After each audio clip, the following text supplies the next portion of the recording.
Okay, एक minute.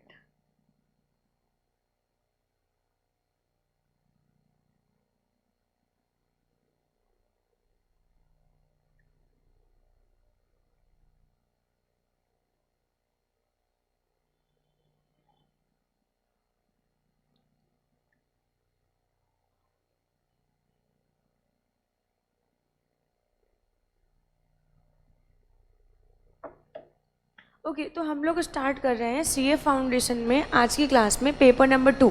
ठीक है, तो पेपर नंबर 2 जो है वो हमारा है बिजनेस लॉ का। और अगर हम बिजनेस लॉ की बात करें तो इस लॉ के पेपर में, बिजनेस लॉ में हमारे पास ना यार 2 पार्ट होंगे। एक तो लॉ का पोर्शन होएगा और एक होएगा बीसीआर, है ना, बिजनेस करेस्पॉन्डेंस रिपोर्टिंग। तो अभी हम लोग आज की क्लास में बीसीआर ऑफ कोर्स नहीं करने वाले, हम लोग स्टार्ट करेंगे आज की क्लास में लॉ का पोर्शन, है ना। लॉ के पोर्शन की जो वेटेज है वो 60 मार्क्स की है और जो बीसीआर की वेटेज है वो आपके लिए 40 मार्क्स की है। ठीक है, अगर हम इस 60 मार्क्स में बात करेंगे तो इस 60 मार्क्स में हमारे पास ना 5 एक्ट होंगे। सर फर्स्ट ऑफ ऑल हम लोग, हमारे पास एक एक्ट होएगा जिसका नाम है इंडियन कॉन्ट्रैक्ट एक्ट। एक एक्ट हम लोग पढ़ेंगे जिसका नाम है सेल्स ऑफ गुड्स एक्ट। और हमारे पास एक एक्ट होएगा पार्टनरशिप।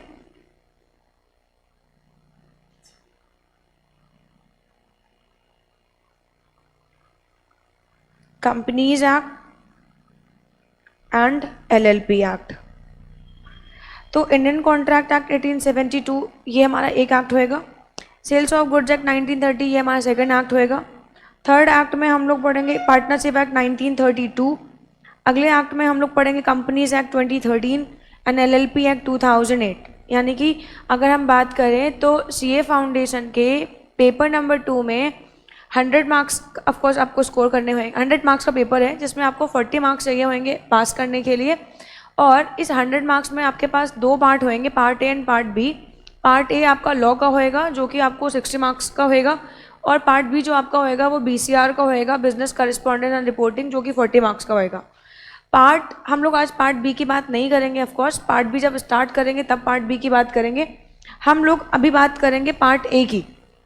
तो पार्ट ए में हमारे पास ये 5 एक्ट होंगे जो हमारे को पढ़ने होंगे। अच्छा, तो हमने कहा कि सबसे पहला एक्ट जो हम लोग स्टार्ट करने वाले हैं आज की क्लास में वो है हमारा इंडियन कॉन्ट्रैक्ट एक्ट, है ना। सबसे ज़्यादा वेटेज भी हमारे पास इस एक्ट की होएगी, है ना। 20 से 22 नंबर की वेटेज होती है ये एक्ट की आपके सिलेबस में। ये सबसे बड़ा एक्ट भी है हमारे पास। इंडियन कॉन्ट्रैक्ट एक्ट आप अपने फाउंडेशन लेवल पे भी पढ़ते हो, as well as intermediate level पे भी आप इसको कवर करते हो। ठीक है, तो हम लोग आज की क्लास में स्टार्ट करेंगे इंडियन कॉन्ट्रैक्ट एक्ट। अच्छा, अब सबसे पहले अब हम बात करते हैं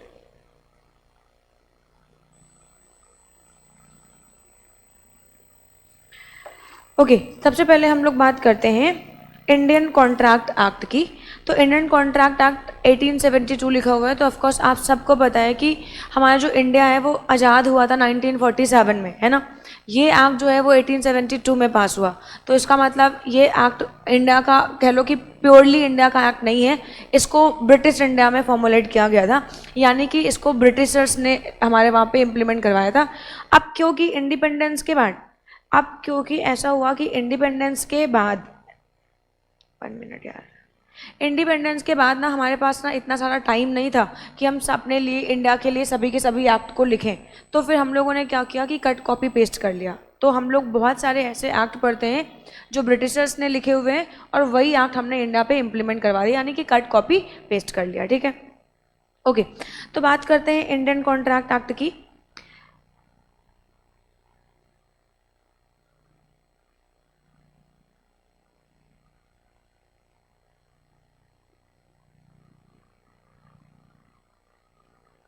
इंडियन कॉन्ट्रैक्ट एक्ट 1872 जब ये एक्ट इंट्रोड्यूस हुआ तो इसमें सेक्शन 1 टू सेक्शन 238 तक के सेक्शंस को इंट्रोड्यूस किया गया। यानी कि आज भी हम लोग अगर इंडियन कॉन्ट्रैक्ट की बात करें तो हम लोग इंडियन कॉन्ट्रैक्ट में सेक्शन 1 टू सेक्शन 238 तक के प्रोविजंस को पढ़ते हैं। अच्छा, अब अगर पहले बात करें तो हमारे वहाँ इंडियन कॉन्ट्रैक्ट में ही हमारे पास ना इंडियन कॉन्ट्रैक्ट का प्रोविज़न, हम कॉन्ट्रैक्ट के प्रोविज़न भी इंडियन कॉन्ट्रैक्ट एक्ट में ही पढ़ते थे। हाँ जी मैम, वो तो कॉमन सेंस है। अच्छा, सेल्स ऑफ गुड्स एक्ट के प्रोविजंस भी हम लोग ना यहीं पे पढ़ते थे।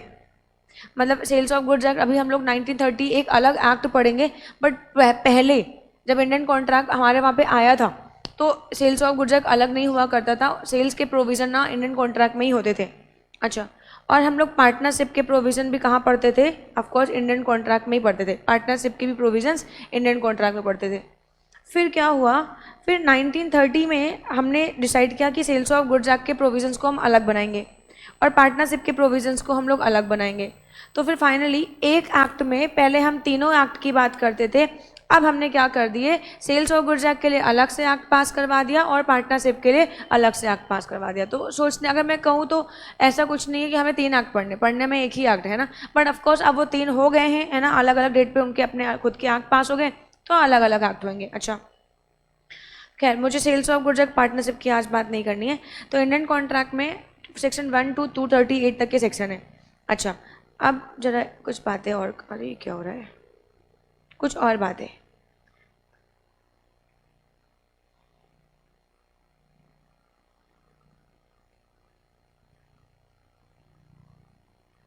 ओके,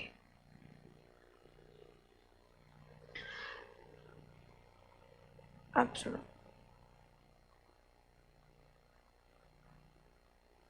इंडियन कॉन्ट्रैक्ट,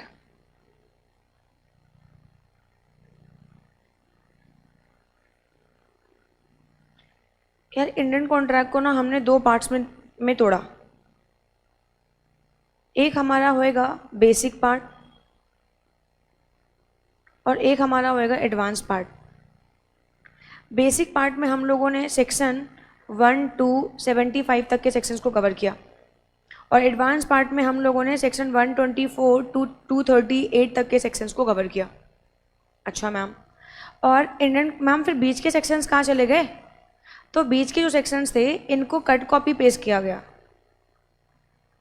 किसी और एक्ट के लिए, और एक एक्ट पास करवाया, इंडिविजुअल एक्ट पास करवाया, सेल्स ऑफ गुड्स एक्ट, और सेक्शन 76 टू सेक्शन 123 तक के प्रोविजंस को हम लोग कहाँ पे पढ़ते हैं? सेल्स ऑफ गुड्स एक्ट में पढ़ते हैं। बोल भाई, इतनी कहानी समझ में आती है?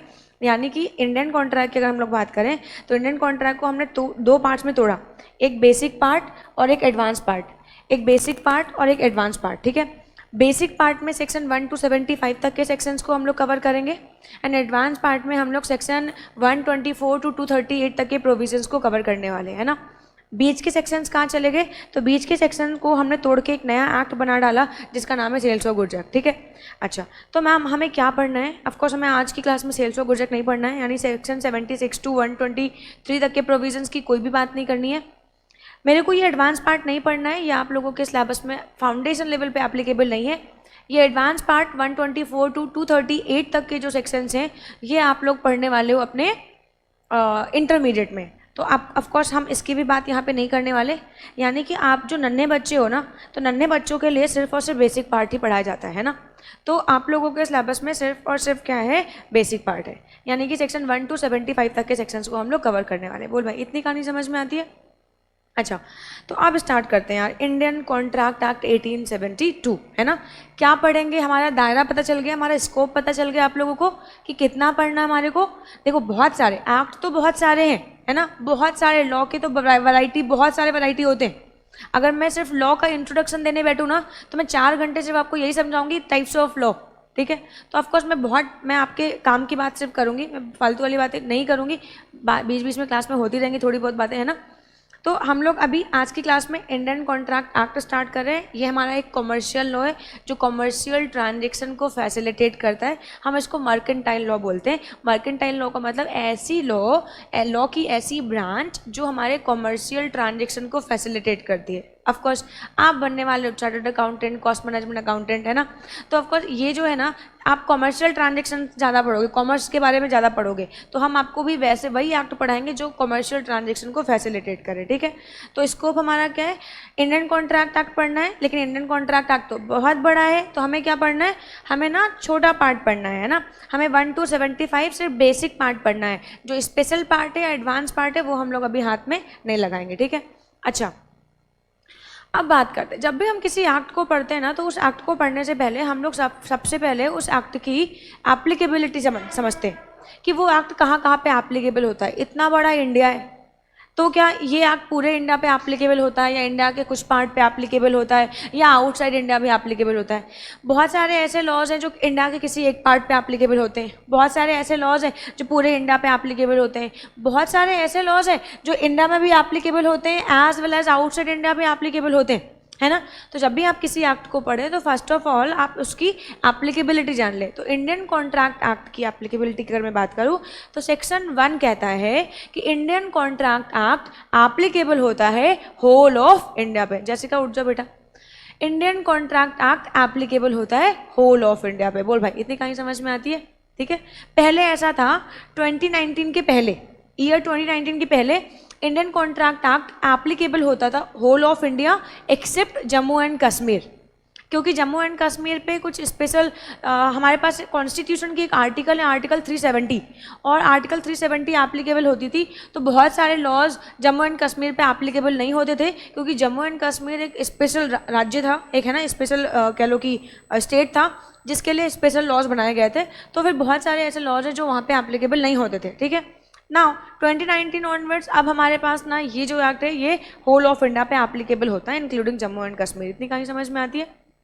अच्छा, अब हम आगे की बात करते हैं, है ना। ये एक्ट किस डेट को आया, तो आप लोगों को ये बात ध्यान रखनी है, जो इंडियन कॉन्ट्रैक्ट एक्ट है ये 1 सितंबर 1872 को आया था, है ना। तो एप्लीकेबिलिटी कहाँ कहाँ पे एप्लीकेबल होता है? Whole of India. ठीक है। कौन सी डेट को ये आया था? ये आया था 1 सितंबर 1872 को। ठीक है ना। अच्छा, चलो अब सबसे पहले हम लोग बात करते हैं, हम स्टार्ट करते हैं सीधे एक्ट, है ना। तो अगर हम एक्ट को स्टार्ट करने की बात करें तो आपके दिमाग में सबसे पहले आता है, मैम हम लोग पढ़ रहे हैं इंडियन कॉन्ट्रैक्ट एक्ट, है ना। तो हम लोग पढ़ रहे हैं इंडियन कॉन्ट्रैक्ट एक्ट। इंडियन का मतलब आप समझते हो कोई भी चीज़ जो भारतीय, एक्ट का मतलब कानून, है ना। तो हम कोई कानून पढ़ने जा रहे हैं, है ना। कोई भारतीय कानून है जो किससे रिलेटेड है? कॉन्ट्रैक्ट से रिलेटेड है। हम किसी भारतीय कानून को पढ़ने के लिए जा रहे हैं जो कि किसी कॉन्ट्रैक्ट, कॉन्ट्रैक्ट का मतलब किसी करार से संबंधित है। तो अब हम बात करते हैं कि आखिर में ये है क्या। तो सबसे पहले आपके दिमाग में यही क्वेश्चन आता है कि मैम कॉन्ट्रैक्ट एक्ट स्टार्ट करने से पहले आप पहले कॉन्ट्रैक्ट की मीनिंग बता दो, अच्छे से हम समझ जाएं। तो हम लोग सबसे पहले स्टार्ट करेंगे, हमारा फर्स्ट टॉपिक जो होगा इस एक्ट में वो होगा कॉन्ट्रैक्ट। तो बात करते हैं what is the meaning of contract. तो अब आपको एक बात और बता दूं, देखो किसी भी मोस्ट ऑफ द एक्ट का सेक्शन 1 जो है वो एप्लीकेबिलिटी के बारे में बात करता है, एंड सेक्शन 2 जो होता है वो डेफिनेशन के बारे में बात करता है ना। तो हम इस एक्ट को पढ़ेंगे तो अगर हम सेक्शन 2 की बात करेंगे तो सेक्शन 2 में सिर्फ और सिर्फ डेफिनेशंस लिखे हुए हैं। ठीक है ना यार। तो कॉन्ट्रैक्ट एक्ट को भी डिफाइन किया गया है सेक्शन 2 में, एंड सेक्शन 2 क्लॉज H में डिफाइन किया गया है कॉन्ट्रैक्ट को कि कॉन्ट्रैक्ट क्या है। तो अगर हम बात करें कि कॉन्ट्रैक्ट क्या है, तो अब एक्ट में पता नहीं क्या लिखा है वो मैं बाद में बताएगी। सबसे पहले यार कॉन्ट्रैक्ट मैंने क्या फॉर्मूला बनाया है देखना। कॉन्ट्रैक्ट कैसे बनता है? कोई चीज़ होती है जो ऑफर होती है, ऑफर को जब हम एक्सेप्टेंस से मिला देते हैं, ऑफर को जब हम एक्सेप्टेंस से मिलाते हैं तो फाइनली ये क्या बनता है? एग्रीमेंट बनता है। और जब इस एग्रीमेंट में हम लेके आते हैं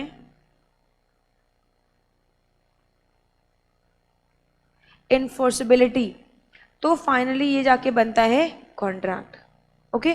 तो ऑफर और एक्सेप्टेंस कोई चीज़ होती है, ऑफर और एक्सेप्टेंस जब इन दो चीज़ों को हम आपस में मिलाते हैं तो ये एग्रीमेंट का रूप लेते हैं, एग्रीमेंट फॉर्म होता है, और अगर उस एग्रीमेंट में इन्फोर्सिबिलिटी आ जाए तो फिर ये फाइनली कॉन्ट्रैक्ट बन जाते हैं ना। तो आपको इतनी बात समझ में आई, offer plus acceptance equals to agreement, and agreement plus enforceability equals to contract. इतनी कहीं समझ में आती है। अब सबसे पहले आता है कि what is the meaning of offer. Offer क्या है? क्योंकि कॉन्ट्रैक्ट तक पहुंचने के लिए मुझे पहला स्टेप है ऑफर, वो समझना पड़ेगा। सेकंड स्टेप है एक्सेप्टेंस, मुझे वो समझना पड़ेगा। फिर हम थर्ड स्टेप में एग्रीमेंट में फिर इन्फोर्सिबिलिटी समझेंगे। तो फर्स्ट स्टेप ऑफर। अब अगर हम ऑफर की बात करें तो ऑफर क्या है? ओके, ऑफर क्या है? अब देखो ऑफर इन जनरल लैंग्वेज की अगर मैं बात करूँ तो ऑफर एंड प्रपोजल एक दूसरे के सिनोनिम्स है। यानी ऑफर की जगह प्रपोजल और प्रपोजल की जगह हम लोग ऑफर यूज करते हैं। ऑफर की जगह प्रपोजल एंड प्रपोजल की जगह हम लोग ऑफर यूज करते हैं, ठीक है ना यार। तो अब अगर हम लोग बात करें यहाँ पे कि क्या है भाई ये ऑफर, तो तुम लोगों को भी पता होगा यार प्रपोजल क्या होता है। कभी सुना प्रपोजल के बारे में? कभी प्रपोजल मिले तुम लोगों को? वेदिका बेटा कभी किसी ने प्रपोज किया? कभी तुमने किसी को प्रपोज मार दियो? मेरा मेरा फोन सर को दे दो, किसी की कॉल आ रही है। तुम पीछे जा रहे हो क्यों? अच्छा एस्टर बेटा कभी सुना प्रपोजल किया? कभी तुम्हें प्रपोजल मिले? किसी ने प्रपोज किया तुम्हें कि नहीं किया? तुमने कभी किसी को प्रपोज किया? 18 साल के हो गए हो, जिंदगी झंड हो गई तुम्हारी।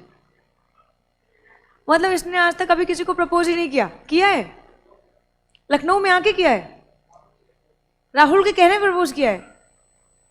भाई रे भाई छुपा क्यों रहे हो यार, बता दो ना साफ साफ यार, यहाँ सब अपने ही तो लोग हैं और अपनों से कैसी शर्म, बता दो। अच्छा नाम बता दो। गौरव भैया, गौरव यार कभी किसी को प्रपोज किया? कभी किसी से प्रपोजल मिला? कितने साल के हो गए? हाँ 18 साल के हो गए? तुम 18 साल के हो गए और तुम्हें आज तक कोई प्रपोजल ही नहीं मिला? तुम्हारी जिंदगी झंड हो गई। कोई है? यस यू हाँ कभी किसी को प्रपोज किया? तो क्या एक्सेप्टेंस मिली? फाइनली एग्रीमेंट बन गया है? परफॉर्मेंस बढ़िया, बहुत बढ़िया, वेरी नाइस, चलो बहुत बढ़िया। जिगरा होना चाहिए यार, जिगरा होना चाहिए यार, है ना, सब में नहीं होता है। अच्छा ओके बेटा यू येलो येलो कुर्ता, कभी वो तो इतना शर्मा रहा है यार, हाय राम मुझसे मत पूछो मैम। किससे पूछे यार, मतलब एक आदमी के बाद है ना, एक आदमी ने एक्सेप्ट किया है, बाकी तो मतलब सब चुपे रुस्तम। बेटा गौरव तुमने? ऐसा नहीं, पाप है ये सब नहीं करना है ना। वो तो ऐसे डिनाई कर रहा है जैसे लग रहा है पाप है, बहुत बड़ा पाप है। बेटा तुमने कभी किसी को प्रपोज किया हो? किया है? सोजल तुमने किया है बेटा प्रपोज?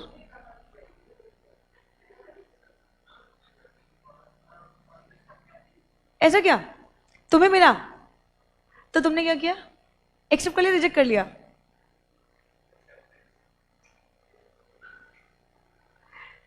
चेहरा देखो उसका लाल हो गया यार। चलो तो मतलब 2-3 लोग हैं जिन्होंने एक्सेप्ट किया कि हाँ मैम हमें हमने प्रपोज किया है, और कुछ लोग कह रहे हैं हमें हमें प्रपोजल मिले हैं ना। 18 साल के हो गए तब ठीक है। ओके अब बात करते हैं, अब ये है क्या आखिर में, फिर प्रपोजल है क्या? बेटा क्या प्रपोजल मिला मुझे बताओगे? मतलब कैसे, क्या किसी ने प्रपोज किया तो कैसे प्रपोज किया?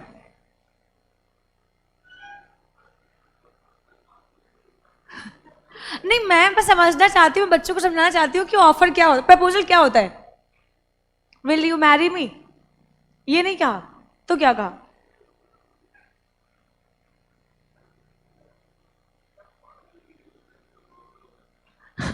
वो सब मामला हो जाता। ओके देखो यार, है ना, जैसे फॉर एग्जाम्पल ऑफर क्या है, अब मैं बता देती हूँ ऑफर क्या। कुछ बच्चे तो बड़े धड़ल्ले के साथ बोल देते यस हाँ हमने किया है प्रपोज। कुछ बच्चे तो बड़े शर्मा रहे, हाय राम हमने कभी नहीं किया यार, है ना। अच्छा देखो सबसे पहले समझो कि ऑफर है क्या, फिर तुम्हें समझ में आएगा तुमने किया है या नहीं किया है ना। तुमने प्रपोजल दिया है या कभी किसी को नहीं दिया है, तुम्हें प्रपोजल मिले या नहीं मिले ये तुम्हें समझना पड़ेगा, है ना। एक तो होता है विल यू मैरी मी, ठीक है ये तो होता ही होता है ना, ये तो प्रपोजल, ये तो दुनिया जानती है कि ये प्रपोजल है यार, है ना। इसके अलावा ना अगर हम बात करें तो जैसे फॉर एग्जाम्पल मान लो एक मिस्टर एक्स है, एक मिस्टर वाई है, मिस्टर एक्स मिस्टर वाई को प्रपोज करे, अभी तो प्रपोज कर सकते हैं मिस्टर एक्स मिस्टर वाई को, क्यों लो पास हो गया, आ जाओ। एक्स ने वाई को प्रपोज किया कि Mister Y will you purchase my car for ₹2 lakh. Mister X ने मिस्टर वाई से पूछा, उनको ऑफर दिया, उनको प्रपोजल दिया कि Mister Y, will you purchase my car, क्या तुम मेरी कार परचेज करोगे फॉर ₹2 लाख। तो अब यहाँ पे ना मिस्टर एक्स ने मिस्टर वाई को एक ऑफर किया है। तो ऑफर है क्या? तो ऑफर को डिफाइन करता है सेक्शन 2A, और वो कहता है when one person signifies to another person his willingness to do और एब्सटेन फ्रॉम डूइंग समथिंग, तो इस स्टेटमेंट को हम लोग बोलते हैं ऑफर। अब हिंदी में सुनो, जब एक व्यक्ति किसी दूसरे व्यक्ति की एसेंट, इच्छा को प्राप्त करने के लिए कोई स्टेटमेंट फॉर्म करता है, तो उस स्टेटमेंट को हम लोग बोलते हैं ऑफर। आई बात समझ में? तो जैसे फॉर एग्जाम्पल, मान लो फॉर एग्जाम्पल किसी पर्सन ने किसी से कहा विल यू मैरी मी, क्या तुम मुझसे शादी करोगी, तो उस पर्सन की एसेंट को ही तो ऑप्ट कर रहे हैं। एसेंट मतलब इच्छा। मिस्टर एक्स ने मिस्टर वाई से कहा कि will you purchase my car, क्या तुम मेरी कार परचेज करोगे, तो क्या इस स्टेटमेंट में मिस्टर एक्स मिस्टर वाई की विलिंगनेस डिमांड कर रहे हैं? यस। तो कोई भी ऐसा स्टेटमेंट जहां पे एक पर्सन किसी दूसरे पर्सन की विलिंगनेस ऑप्ट करना चाहता है, तो उस स्टेटमेंट को हम लोग ऑफर कहेंगे। अब वो स्टेटमेंट कोई भी हो सकते हैं, वो स्टेटमेंट वो स्टेटमेंट कॉमर्शियल हो सकते हैं, वो स्टेटमेंट पर्सनल हो सकते हैं, है ना। तो वो स्टेटमेंट फॉर्मल हो सकते हैं, इनफॉर्मल हो सकते हैं, कोई भी चीज़ हो सकती है ना। तो आप formal, informal, commercial, non commercial, ये किसी भी मुद्दे पे, किसी भी मैटर पे हो सकते हैं, ठीक है ना यार। तो फिलहाल तो मैं आपको यही समझा रही हूँ what is the meaning of offer. Offer क्या है? तो when one person signifies to another person his willingness to do और एब्सटेन फ्रॉम डूइंग समथिंग। तो यहाँ पे मिस्टर एक्स ने मिस्टर वाई को प्रपोज किया टू डू, क्या आप मेरी कार परचेज करोगे, क्या आप ये एक्ट करोगे। आई बात समझ में? तो कोई भी ऐसा स्टेटमेंट जो किसी पर्सन की एसेंट को डिमांड करे, तो उस स्टेटमेंट को हम लोग क्या बोलेंगे? ऑफर बोलेंगे। बोल भाई, इतनी कहानी समझ में आती है? सबको ऑफर समझ में आता है? अब तुम्हें जैसे ऑफर मिले वो तुम समझ लेना अंदर अंदर, है ना, ठीक है ना यार। यार गौरव, यार तुम ये बताओ मुझे, क्या तुमने मम्मी से नहीं कहा मम्मी आज नुक्कड़ पे नया कैफे खुला है, चाय पीने चलोगी क्या? मम्मी से नहीं कहा, किसी और से कहा? अल्टीमेटली ओके, ऐसा करते हो। मान लो फॉर एग्जाम्पल हिमांशु ने अपनी बहन से कहा, ओ बहन पता है ना यार, पता है बहुत अच्छा कॉफ़ी शॉप खुला है, चल आज कॉफ़ी पी के आए क्या? कभी कहा कि नहीं कहा? बहन ही नहीं है, मुझे लेके चल सकते हो तुम कॉफ़ी पिलाने के लिए, मैं मना नहीं करेगी, ठीक है ना यार। ओके, तो अभी ना ये स्टेटमेंट जनरली हम घर में किसी से पूछते नहीं है, क्या तुम मूवी देखने चलोगे, क्या तुम कॉफ़ी पीने चलोगे, है ना। तो ये भी तो क्या हो गए? ऑफर ही तो हो गए। तो ऑफकोर्स इस तरीके के स्टेटमेंट तो हम रोज़मर्रा की ज़िंदगी में रोज़ फॉर्म करते हैं। तो अगर हम रोज़ फॉर्म करते हैं तो इसका मतलब है हम कह सकते हैं कि आप सबने ऑफर किए होंगे और आप सबको ऑफर मिले होंगे। क्यों सुजल, आज शाम कॉफ़ी पीने चले क्या? चले, बढ़िया।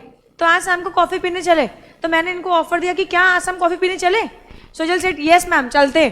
तो इसका मतलब है इसने एक्सेप्टेंस दे दी। आई बात समझ में? तो कोई भी ऐसा स्टेटमेंट जहाँ पे किसी पर्सन की एसेंट को डिमांड करें, वो स्टेटमेंट हमारे लिए क्या कहलाएगा? ऑफर कहलाएगा, ठीक है ना यार।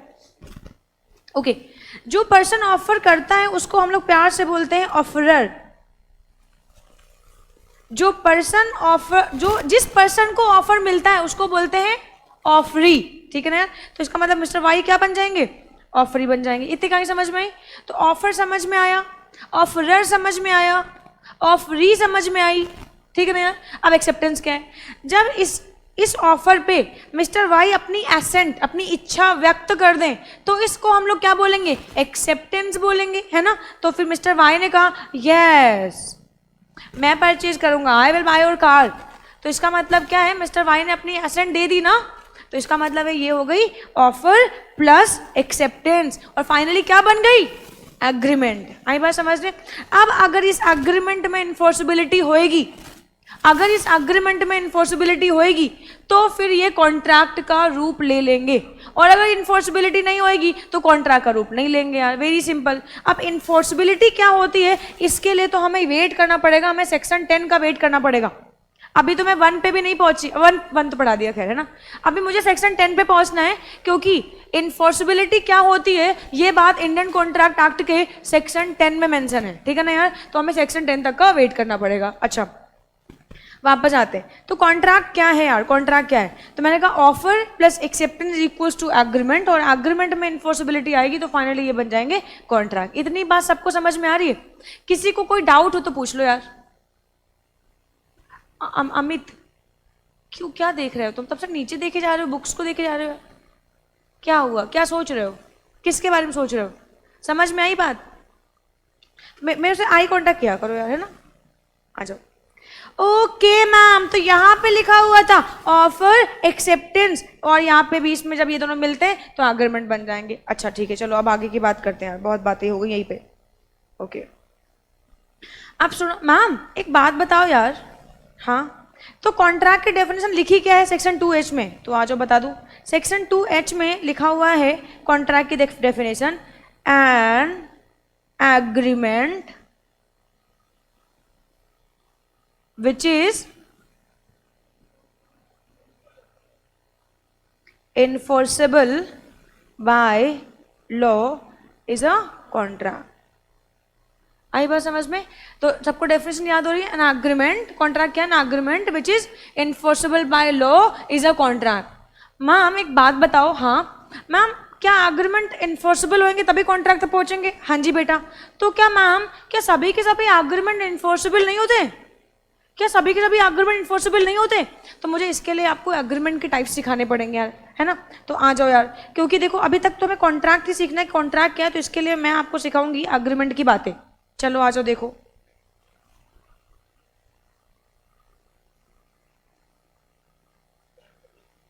यहाँ देखो, अगर मैं एग्रीमेंट की बात करूं तो एग्रीमेंट का मतलब क्या? ऑफर और एक्सेप्टेंस जहां पे होंगे वो एग्रीमेंट को फॉर्म कर देंगे।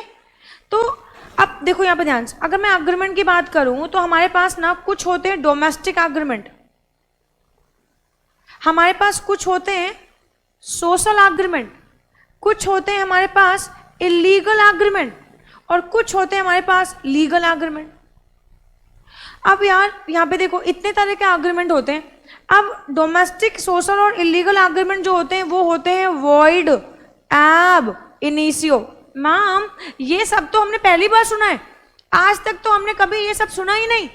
अच्छा बेटा, बेटा वॉइड का मतलब पता है क्या होता है? देखो वॉइड का मतलब डिक्शनरी मीनिंग ढूंढोगे, वॉइड का मतलब जीरो आएगा, नल। अच्छा तो यहाँ पे क्या मतलब है यार इसका? सर यहाँ पे अगर हम बात करें वॉइड का, तो वॉइड का मतलब होता है नॉट इन्फोर्सेबल बाय लॉ। इसका मतलब है अगर हम ऑफर और एक्सेप्टेंस करते हैं, एग्रीमेंट फॉर्म होते हैं, तो उन एग्रीमेंट में हमारे पास कई तरीके के एग्रीमेंट होते हैं, social, domestic, illegal and legal. तो बहुत तरीके के एग्रीमेंट हमारे पास होंगे। तो अब यहाँ पे ना कहते हैं कि अगर डोमेस्टिक एग्रीमेंट बना, सोशल एग्रीमेंट बना या इलीगल एग्रीमेंट बना, तो ये लॉ में इन्फोर्सिबिलिटी नहीं होता है। इसीलिए कहते हैं कि सभी के सभी एग्रीमेंट्स में इन्फोर्सिबिलिटी नहीं होती है, इसीलिए all agreements are not contract. वही एग्रीमेंट्स कॉन्ट्रैक्ट बनेंगे जिनमें इन्फोर्सिबिलिटी होगी। तो मैं आपको सिखा रही हूँ कौन से ऐसे एग्रीमेंट है जहां पे इन्फोर्सिबिलिटी नहीं होगी। तो सबसे पहले बात करते हैं डोमेस्टिक एग्रीमेंट की। डोमेस्टिक एग्रीमेंट की बात करते हैं। अब ये एक क्वेश्चन में एग्जांपल लेने जा रहा हूँ जो सीए इंटरमीडिएट में क्वेश्चन पूछा गया था। अब यहाँ पे क्या हुआ, एक फादर है, उन्होंने अपने सन को प्रपोज किया कि अगर तुम ना मुझे 90% मार्क्स ला के दोगे, अगर तुम्हारे 90% मार्क्स आएंगे तो हम तुम्हें ना एक हार्ले डेविडसन दिलाएंगे। हार्ले एक बाइक है, एक लग्जरी बाइक है। तो फादर ने अपने सन को प्रपोज किया कि अगर तुम हमारे लिए मेरे 90% और एबव मार्क्स लेके आओगे तो हम तुम्हारे को हार्ले दिलाएंगे। सन ने उनके इस ऑफर को एक्सेप्ट कर लिया।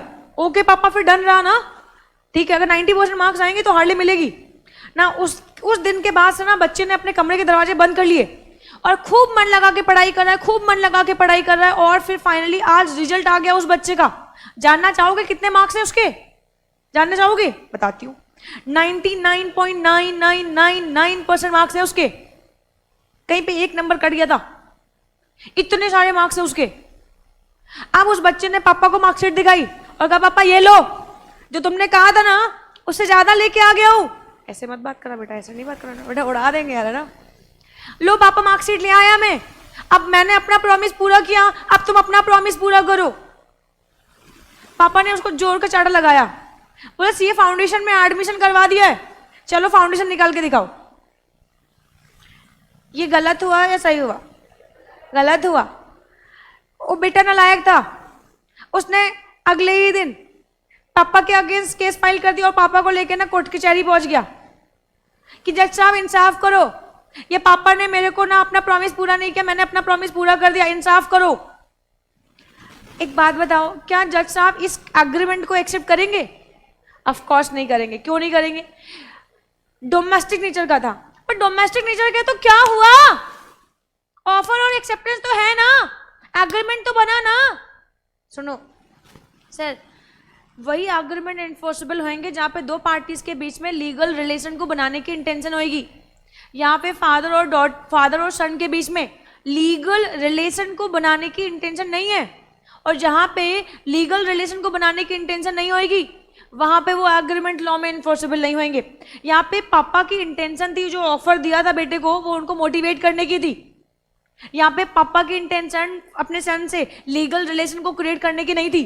तो फिर ये सिचुएशन में जो सन है, जो बेटा है, वो अपने पापा को सू नहीं कर सकता। आई कहानी समझ में? तो डोमेस्टिक एग्रीमेंट में जहाँ पे ऑफर भी होता है, एक्सेप्टेंस भी होता है, लेकिन अगर लीगल रिलेशन को बनाने की इंटेंशन ना हो तो फाइनली ये एग्रीमेंट लॉ में इन्फोर्सेबल नहीं होते, है ना। अच्छा, सोशल एग्रीमेंट। सोशल एग्रीमेंट का जैसे फॉर एग्जाम्पल मान लो अपना सुजल है, सुजल की दोस्त है आलिया भट्ट। अच्छा, आलिया भट्ट की शादी होगी ना, खड़ा हो। अनन्या, क्या नाम है? अनन्या नहीं, किसी और को एग्जांपल लेते हैं। वो कौन नाम है? अनन्या पांडे। अच्छी लगती वो भी, क्यों? चले, यही चलेगा। ओके, इसकी दोस्त है अनन्या पांडे। अब हुआ क्या कि अब इसकी दोस्त है, तो इसका अभी ना इसका बर्थडे आ रहा है, तो उसने अपने दोस्त अनन्या पांडे को बुलाया अपने बर्थडे पे और कहा कि यार तेरे को आना है ना। तो अब इसने अपने सारे दोस्तों को बताया, पता है कौन आ रहा है मेरे बर्थडे पे? कौन आ रहा है? अनन्या पांडे आ रही है यार। अब सारे दोस्त ने अपना काम धाम छोड़ के सीरियसली अनन्या आ रही है, अनन्या आ रही है। अच्छा, अब सारे दोस्त उसने अपनी पढ़ाई छोड़ के ना इसके घर पे ना पहुंच गए कि यार अनन्या को कम से कम मिलने का मौका मिल जाएगा इसी बहाने, है ना। तो इसने अनन्या से कहा, अनन्या यार देखो 9 बजे पार्टी स्टार्ट होगी, तो 9 बजे आ जाना यार, है ना। तो ओके ठीक है, अनन्या ने कहा कि ठीक है तेरा बर्थडे तो मैं आएगी। इसने ऑफर दिया, प्रपोज किया, उसने एक्सेप्टेंस दे दी कि हाँ मैं तेरे बर्थडे पे आएगी। अच्छा, 9 बज गया, इसने अपने सारे दोस्तों को बुलाया और कहा कि देखना अनन्या आएगी आज, मेरे बर्थडे पे आएगी आज, है ना। तो फाइनली इसके सारे दोस्त भी पहुंच गए कि अच्छा देखते हैं सुजल के बर्थडे पे अनन्या आएगी कि नहीं आएगी। अच्छा, तो 9 बज गया, सारे दोस्त भी पहुंच गए। अरे कहाँ यार अनन्या, कहाँ है यार? अभी तक 9 बज गए, अनन्या आई नहीं। तो ये बोल रहा है नहीं, अभी उसको बहुत सारे काम भी मिल गए ना, बहुत सारे उसके अपने बहुत सारा उसके पास कॉन्ट्रैक्ट है, हाँ, तो फिर अभी वो उसमें बिजी होएगी, वो आ रही होएगी, आएगी वो। ओके, 9 से 10 बज गया, दोस्त करेगी और कहाँ रहेगी यार अनन्या, यार तो झूठ बोल रहा है। तो इसने कहा नहीं नहीं आएगी, उसने एक्सेप्टेंस दिया है, आएगी यार वो। 11 बज गया, 12 बज गया, 1 बज गया, इसके दोस्त ने इसको पटक के वहीं मारा, क्योंकि उनको मैंने कल होमवर्क दिया था, नालायक को, तुम्हें होमवर्क दिया था ना मैंने, वो होमवर्क तक नहीं लोगों ने नहीं किया अनन्या के चक्कर में, है ना। तो बोला, ये लोग बोल रहे राखी मैम कल मुझे पीट देंगी यार, होमवर्क दिया था, होमवर्क नहीं किया तुम्हारे अनन्या के चक्कर में, और अनन्या भी नहीं आई। नहीं, पटक के इसको मारा। इसका बर्थडे था, इसको पटक के मारा गया, इसको बुरा लगेगा कि नहीं लगेगा? अनन्या नहीं आई। नेक्स्ट डे अनन्या के घर पुलिस लेके पहुंचा कि अनन्या को मैं कोर्ट लेके जाऊंगा, कोर्ट घसीट के लेके जाऊंगा और उसको सू करूंगा, क्योंकि मेरा पोपट हो गया, मुझे मेंटली हैरेसमेंट हुई, है ना, मेरी पोपट हो गई, बेइज्जती हो गई, रेपुटेशन खराब हो गई, बहुत सारे इन्होंने इल्जाम लगा दिया अनन्या के ऊपर ना। अनन्या को कोर्ट घसीट के लेके गए। क्या कोर्ट इनके इस पर्टिकुलर चीज को, इस एग्रीमेंट को क्या इन्फोर्स करवा सकते? नहीं करवा सकते। क्यों? क्योंकि यहाँ पे भी सोशली हम अपने बर्थडे में, अपने पार्टी में, अपने घरों में, शादियों में बहुत सारे लोगों को इनवाइट करते हैं, बहुत सारे लोगों को प्रपोज करते हैं कि तुम्हें आना है, वो एक्सेप्टेंस भी देते हैं, बाद में नहीं पहुंच पाते। तो क्या हम सबको इन्फोर्स करते चले? ऑफ कोर्स नहीं, क्योंकि अनन्या और इनके बीच में लीगल रिलेशन को बनाने की इंटेंशन नहीं थी। अगर यहीं पे लीगल रिलेशन को बनाने की इंटेंशन होती तो फाइनली ये एग्रीमेंट क्या हो जाते? वैलिड हो जाते। जैसे फॉर एग्जाम्पल मान लो अपने मोटा भाई मुकेश अंबानी की बेटी की शादी थी, शाहरुख खान को बुलाया कि तुम्हें आके ना डांस करना है, उसने शाहरुख खान को बुलाया, तुम्हें डांस करना हमारी शादी में, हमारी बेटी की शादी है ना, कोई बढ़िया सा डांस करना। तो शाहरुख खान ने कहा ओके ठीक है। उन्होंने कहा कि हम तुम्हें ना इसके लिए पैसे भी देंगे, 5 करोड़ 10 करोड़ का कॉन्ट्रैक्ट होएगा, 5 करोड़ अभी देंगे और 5 करोड़ आफ्टर जब आप परफॉर्मेंस दे दोगे तब देंगे ना। शाहरुख खान नहीं पहुंचा शादी में, परफॉर्मेंस नहीं दी। क्या लगता है, क्या मोटा भाई शाहरुख खान को सू कर सकते हैं? कर सकते हैं, क्योंकि यहाँ पे भी देखो, कोई शादी में किसी को इनवाइट कर रहा है एज वेल एज डांस भी करवा रहा है। तो ये सिचुएशन में वहाँ पे कॉन्ट्रैक्चुअल रिलेशन है ना, कि 5 करोड़ 10 करोड़ का कॉन्ट्रैक्ट है कि 5 करोड़ हम तुम्हें देंगे पहले परफॉर्मेंस के लिए, फिर फर्दर 5 करोड़ देंगे जब परफॉर्मेंस हो जाएगी, है ना। और वो पर्सन अगर नहीं पहुंचता है तो क्या मोटा भाई शाहरुख खान को सू कर सकते हैं? यस। मान लो इन्होंने, स्वजल ने, सेम एग्जाम्पल, स्वजल का बर्थडे, अनन्या को बोला तो तेरे को 2 करोड़ देगा, 1 करोड़ एडवांस में दे रहा है, 1 करोड़ काम होने के बाद आना है तेरे को मेरे डांस पे, मेरे बर्थडे पे परफॉर्मेंस देनी है ना। अब अगर अनन्या ने आई तो क्या स्वजल सू कर सकता है? Dance is yes. क्यों? क्योंकि यहाँ पे स्वजल और अनन्या के बीच में लीगल रिलेशन को बनाने की इंटेंशन थी, और पहले एग्रीमेंट में जब इसने बर्थडे पे इनवाइट किया तो लीगल रिलेशन को बनाने की इंटेंशन नहीं थी। आई कहानी समझ में? हाँ, अभी मैं बताया कि हमारे पास कॉन्ट्रैक्ट जो होते हैं वो ओरल भी हो सकते हैं और रिटर्न भी हो सकते हैं, तो उससे कोई फर्क नहीं पड़ता है ना।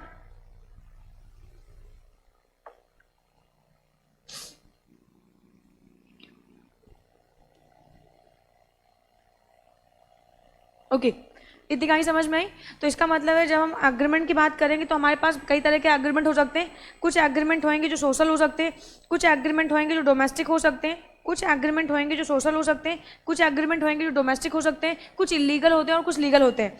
तो डोमेस्टिक एग्जाम्पल दिया, जब घर में ही एक दूसरे को प्रपोज करते हैं, लेकिन अगर लीगल रिलेशन को बनाने की इंटेंशन नहीं होती है तो ये एग्रीमेंट लॉ में इन्फोर्सेबल नहीं होते। दूसरा मैंने एग्जाम्पल लिया था सोशल नेचर का। सोसाइटी में हम बहुत सारे लोगों को प्रपोज करते हैं, रोजमर्रा की लाइफ में हम बहुत सारे लोगों को प्रपोज करते हैं, और समटाइम्स वो लोग परफॉर्म नहीं करते अपना प्रॉमिस, तो क्या हम उनको सू कर सकते हैं? ऑफकोर्स नहीं।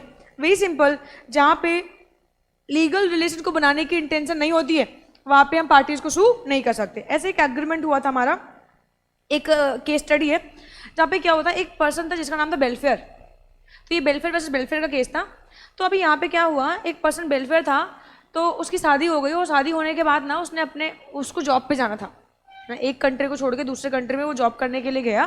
तो उसने अपने वाइफ से कहा कि ओके ठीक है, मैं तुम्हारे को एक certain some of money maintenance पे करूंगा हर महीने, ठीक है, तुम चिंता मत करना, मैं पैसे भेजता रहूंगा। ओके, तो वेलफेयर क्या करता था, पैसे भेजता था, ठीक है, अपनी वाइफ को हर महीने। वो जॉब पे चला गया, कहीं दूर कंट्री में जाना था, और पुराने ज़माने में तो इतने संसाधन भी नहीं थे, है ना, इतने रिसोर्सेज नहीं थे हमारे पास कि आधे घंटे की डिस्टेंस, मतलब यहाँ से लंदन जाना है 4 घंटे की डिस्टेंस पे हम पहुँच जाएंगे, ऐसा तो था नहीं हमारे पास। अभी तो 4-5 घंटे में आराम से हम पहुँच जाएंगे यार। तो पहले ज़माने में बहुत टाइम भी लगता था, तो लोग ना अगर जॉब करने के लिए जाते थे तो साल भर के बाद, 2 साल के बाद आते थे, है ना। तो अब यहाँ पे क्या हुआ, वेलफेयर की शादी हुई, उसने अपने वाइफ को प्रॉमिस किया कि मैं तुम्हारे को एक सर्टेन सम ऑफ मनी हर महीने भेज दिया करूंगा, और मैं जॉब के लिए जा रहा हूँ और मैं एक पर्टिकुलर टाइम पीरियड के बाद आऊँगा। वेलफेयर चला गया, एंड उसके बाद ना क्या हुआ कि उसकी जो वाइफ थी वो उसके लिए अब ट्रांसपेरेंट नहीं रही, मतलब उसके लिए फेथफुल नहीं रही। उसकी जो वाइफ थी अब वो उसके लिए फेथफुल नहीं रही। फेथफुल का मतलब है उसका किसी से कोई अफेयर हो गया। और फिर फाइनली ये बात ना वेलफेयर को जाके पता चल गई, वेलफेयर को जाके पता चली कि फाइनली ना ये ऐसी ऐसी बातें है।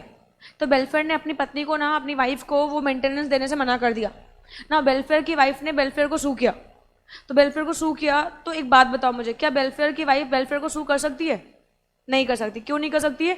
क्योंकि पहली बात तो वो फेथफुल नहीं थे, और ये डोमेस्टिक नेचर का एग्रीमेंट था, जहाँ पे वेलफेयर ने अपनी वाइफ को प्रॉमिस किया था कि हम तुम्हें सर्टेन सम ऑफ मनी पे करेंगे, बट ये लीगल रिलेशन को बनाने की कोई इंटेंशन नहीं थी। वो तो उसकी वाइफ थी इसलिए मेंटेनेंस दे रहा था, एंड फाइनली वेलफेयर ने मना कर दिया मेंटेनेंस देने से, तो उसकी वाइफ उसको सू नहीं कर सकती क्योंकि ये डोमेस्टिक नेचर का एग्रीमेंट है। इतनी कहानी समझ में आती है? ओके, आगे बात करते हैं यार, है ना। तो यहाँ पे हमारे पास अगर हम एग्रीमेंट की बात करें तो हमने देखा डोमेस्टिक नेचर का एग्रीमेंट। अरे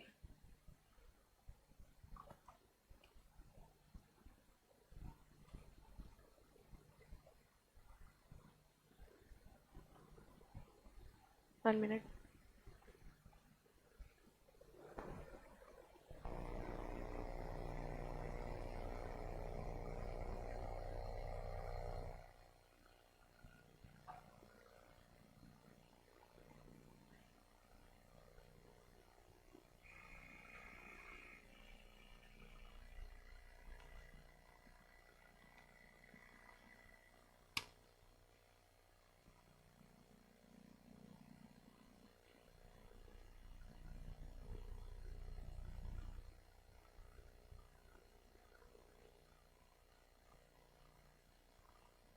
तो डोमेस्टिक सोशल समझ में आ गया। अब इलीगल की बात करते हैं।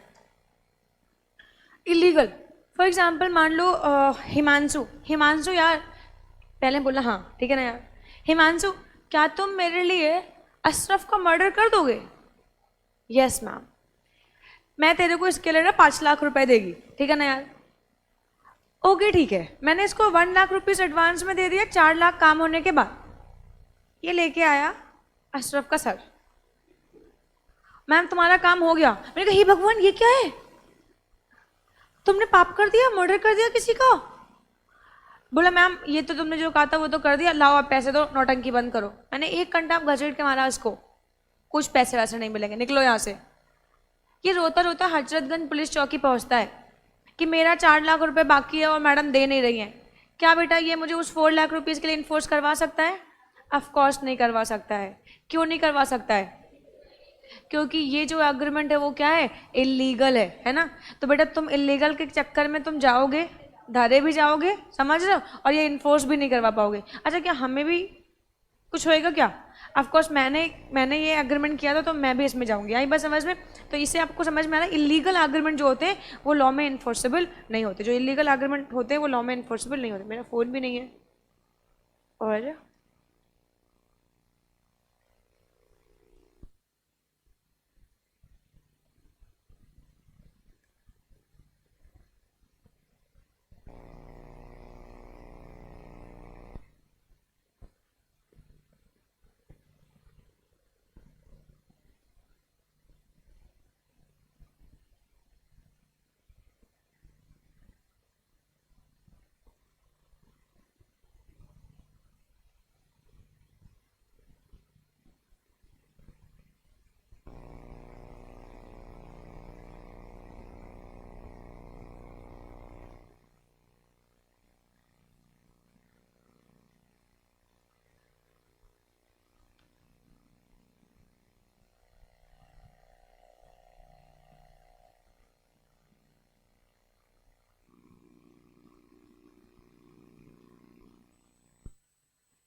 ओके तो हम लोग बात कर रहे थे एग्रीमेंट की। तो एग्रीमेंट में हमने सोशल भी देख लिया है ना, हमने डोमेस्टिक भी देख लिया, क्यों हमने कौन सा देख लिया, और इलीगल भी देख लिया।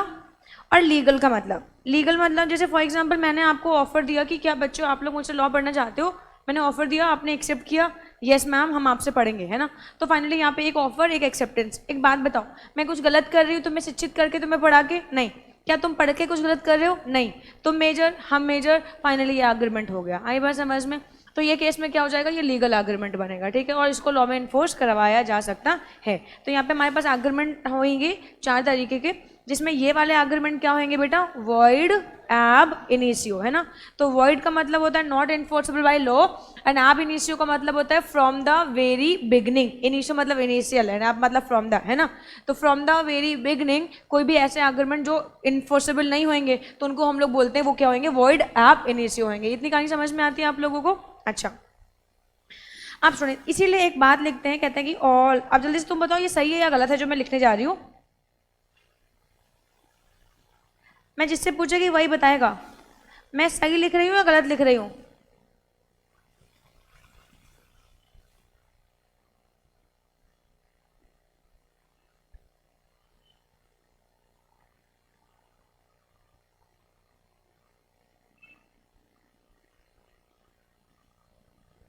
कितने लोगों को लगता है कि ट्रू है, हाथ उठाए।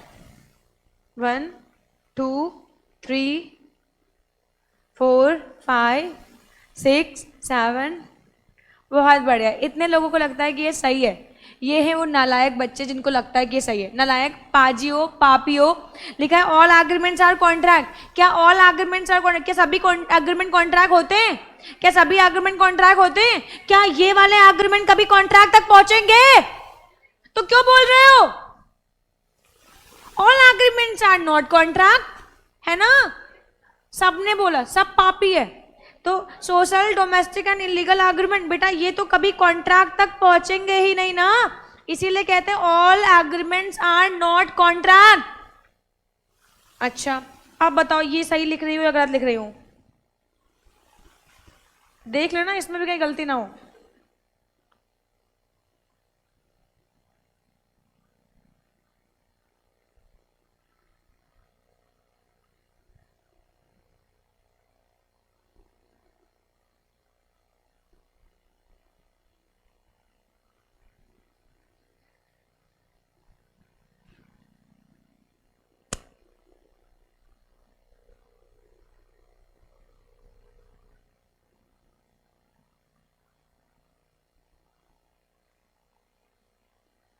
ये क्या है, सही है गलत है? सोच समझ के बताओ वरना सबको पिटाई लगा दूंगी। एकदम सही है, तो ये सही है। All contracts are agreement but all agreements are not contract, ये सही है ना। सभी के सभी कॉन्ट्रैक्ट एग्रीमेंट होते हैं लेकिन सभी के सभी एग्रीमेंट कॉन्ट्रैक्ट नहीं हो सकते, क्योंकि कुछ ऐसे भी एग्रीमेंट समटाइम्स हम फॉर्म कर लेते हैं जो कि इन्फोर्सिबिलिटी उसमें कभी आ ही नहीं सकती, और जब हमारे एग्रीमेंट में इन्फोर्सिबिलिटी आएगी नहीं तो ये कभी कॉन्ट्रैक्ट तक पहुंचेंगे नहीं। इतनी कहानी समझ में आती है?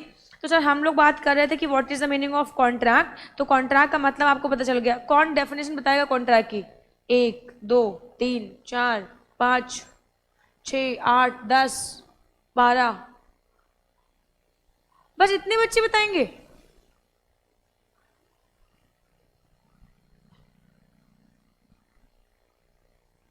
भैया कॉन्ट्रैक्ट की डेफिनेशन, हाँ अशरफ भैया,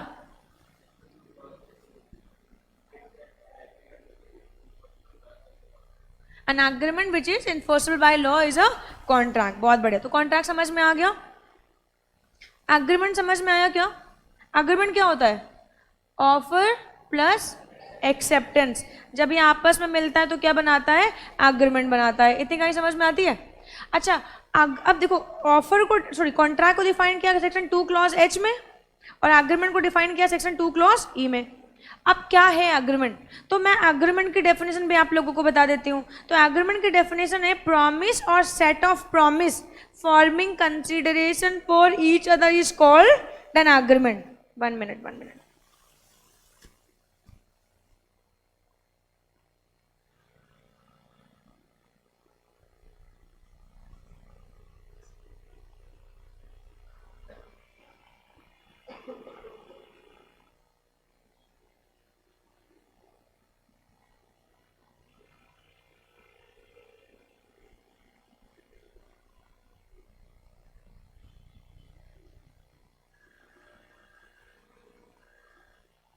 चलो आ जाओ, मैं आप लोगों को दिखाती हूँ एग्रीमेंट की डेफिनेशन। अब एग्रीमेंट की डेफिनेशन क्या है? तो मैंने क्या बताया था, कौन से सेक्शन में एग्रीमेंट को डिफाइन किया गया है? 2 क्लॉज E में। और क्या कहा? promise or set of promise forming consideration for each other is called an agreement. इसका मतलब कॉन्ट्रैक्ट की डेफिनेशन भी समझ में आई और एग्रीमेंट की। मैम एग्रीमेंट की तो नहीं समझ में आई। आपने कहा था कि offer plus acceptance equals to agreement, आपने कहा था कि ऑफर और एक्सेप्टेंस मिलकर एग्रीमेंट को बनाते हैं, लेकिन मैम यहाँ पे तो लिखा हुआ है कि promise and set of promise forming consideration for each other is called an promise. तो मैम यहाँ पे तो कुछ और लिख रखा है। नहीं नहीं बेटा, यहाँ देखो ना, एक्स ने वाई को ऑफर किया कि क्या तुम मेरी कार परचेज करोगे, वाई सेड यस। तो यहाँ पे एक्स के साइड से अब एक प्रॉमिस हो गया ना वाई को कि हाँ मैं तुम्हें अपनी कार बेचूंगा, और एक प्रॉमिस वाई के साइड से हो गया हाँ मैं ये कार परचेज करूंगा। तो हो गए ना एक प्रॉमिस दो प्रॉमिस, है ना, तो हो गए ना सेट ऑफ प्रॉमिस। अच्छा, फॉर्मिंग कंसिडरेशन, क्या कंसिडरेशन है क्या इसमें? कंसिडरेशन का मतलब होता है something in return. Something return का मतलब क्या होता है भाई, एक्स वाई को दे रहा है कार और इसके बदले में वाई एक्स को क्या दे रहा है, पैसे दे रहा है। तो एक कुछ पार्ट है, कुछ परफॉर्मेंस है एक्स के साइड से, कुछ परफॉर्मेंस है वाई के साइड से। आई बात समझ में?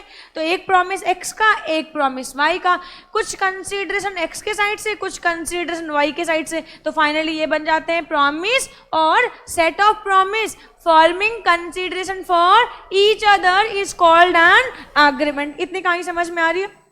अच्छा, तो एग्रीमेंट की डेफिनेशन समझ में आ गई प्यारे बच्चों को? अच्छा, क्या अच्छा एग्रीमेंट की आ गई, कॉन्ट्रैक्ट की डेफिनेशन समझ में आ गई? बढ़िया। कॉन्ट्रैक्ट की डेफिनेशन क्या होती है? Agreement plus impossibility by law is a contract. बोल भाई, इतनी कहानी समझ में आ गई? अच्छा, तो अब हम आगे की बात करेंगे। तो मैं आपको सिखा रही है कॉन्ट्रैक्ट, है ना। तो कॉन्ट्रैक्ट में अभी तक जितने भी टर्म यूज होते थे मैंने वो सारे टर्म आपको सिखा दिए, है ना। कॉन्ट्रैक्ट में क्या यूज होता है? ऑफर, तो मैंने आपको ऑफर बताया क्या होता है, मैंने बताया एक्सेप्टेंस क्या होती है, फिर मैंने एग्रीमेंट की भी बात कर ली, ठीक है। फिर मैंने टाइप्स ऑफ एग्रीमेंट की बात कर ली ना। आप मूव करते हैं टाइप्स ऑफ कॉन्ट्रैक्ट पे। टाइप्स ऑफ कॉन्ट्रैक्ट, कितने तरह के कॉन्ट्रैक्ट होते हैं? तो ऑन द basis of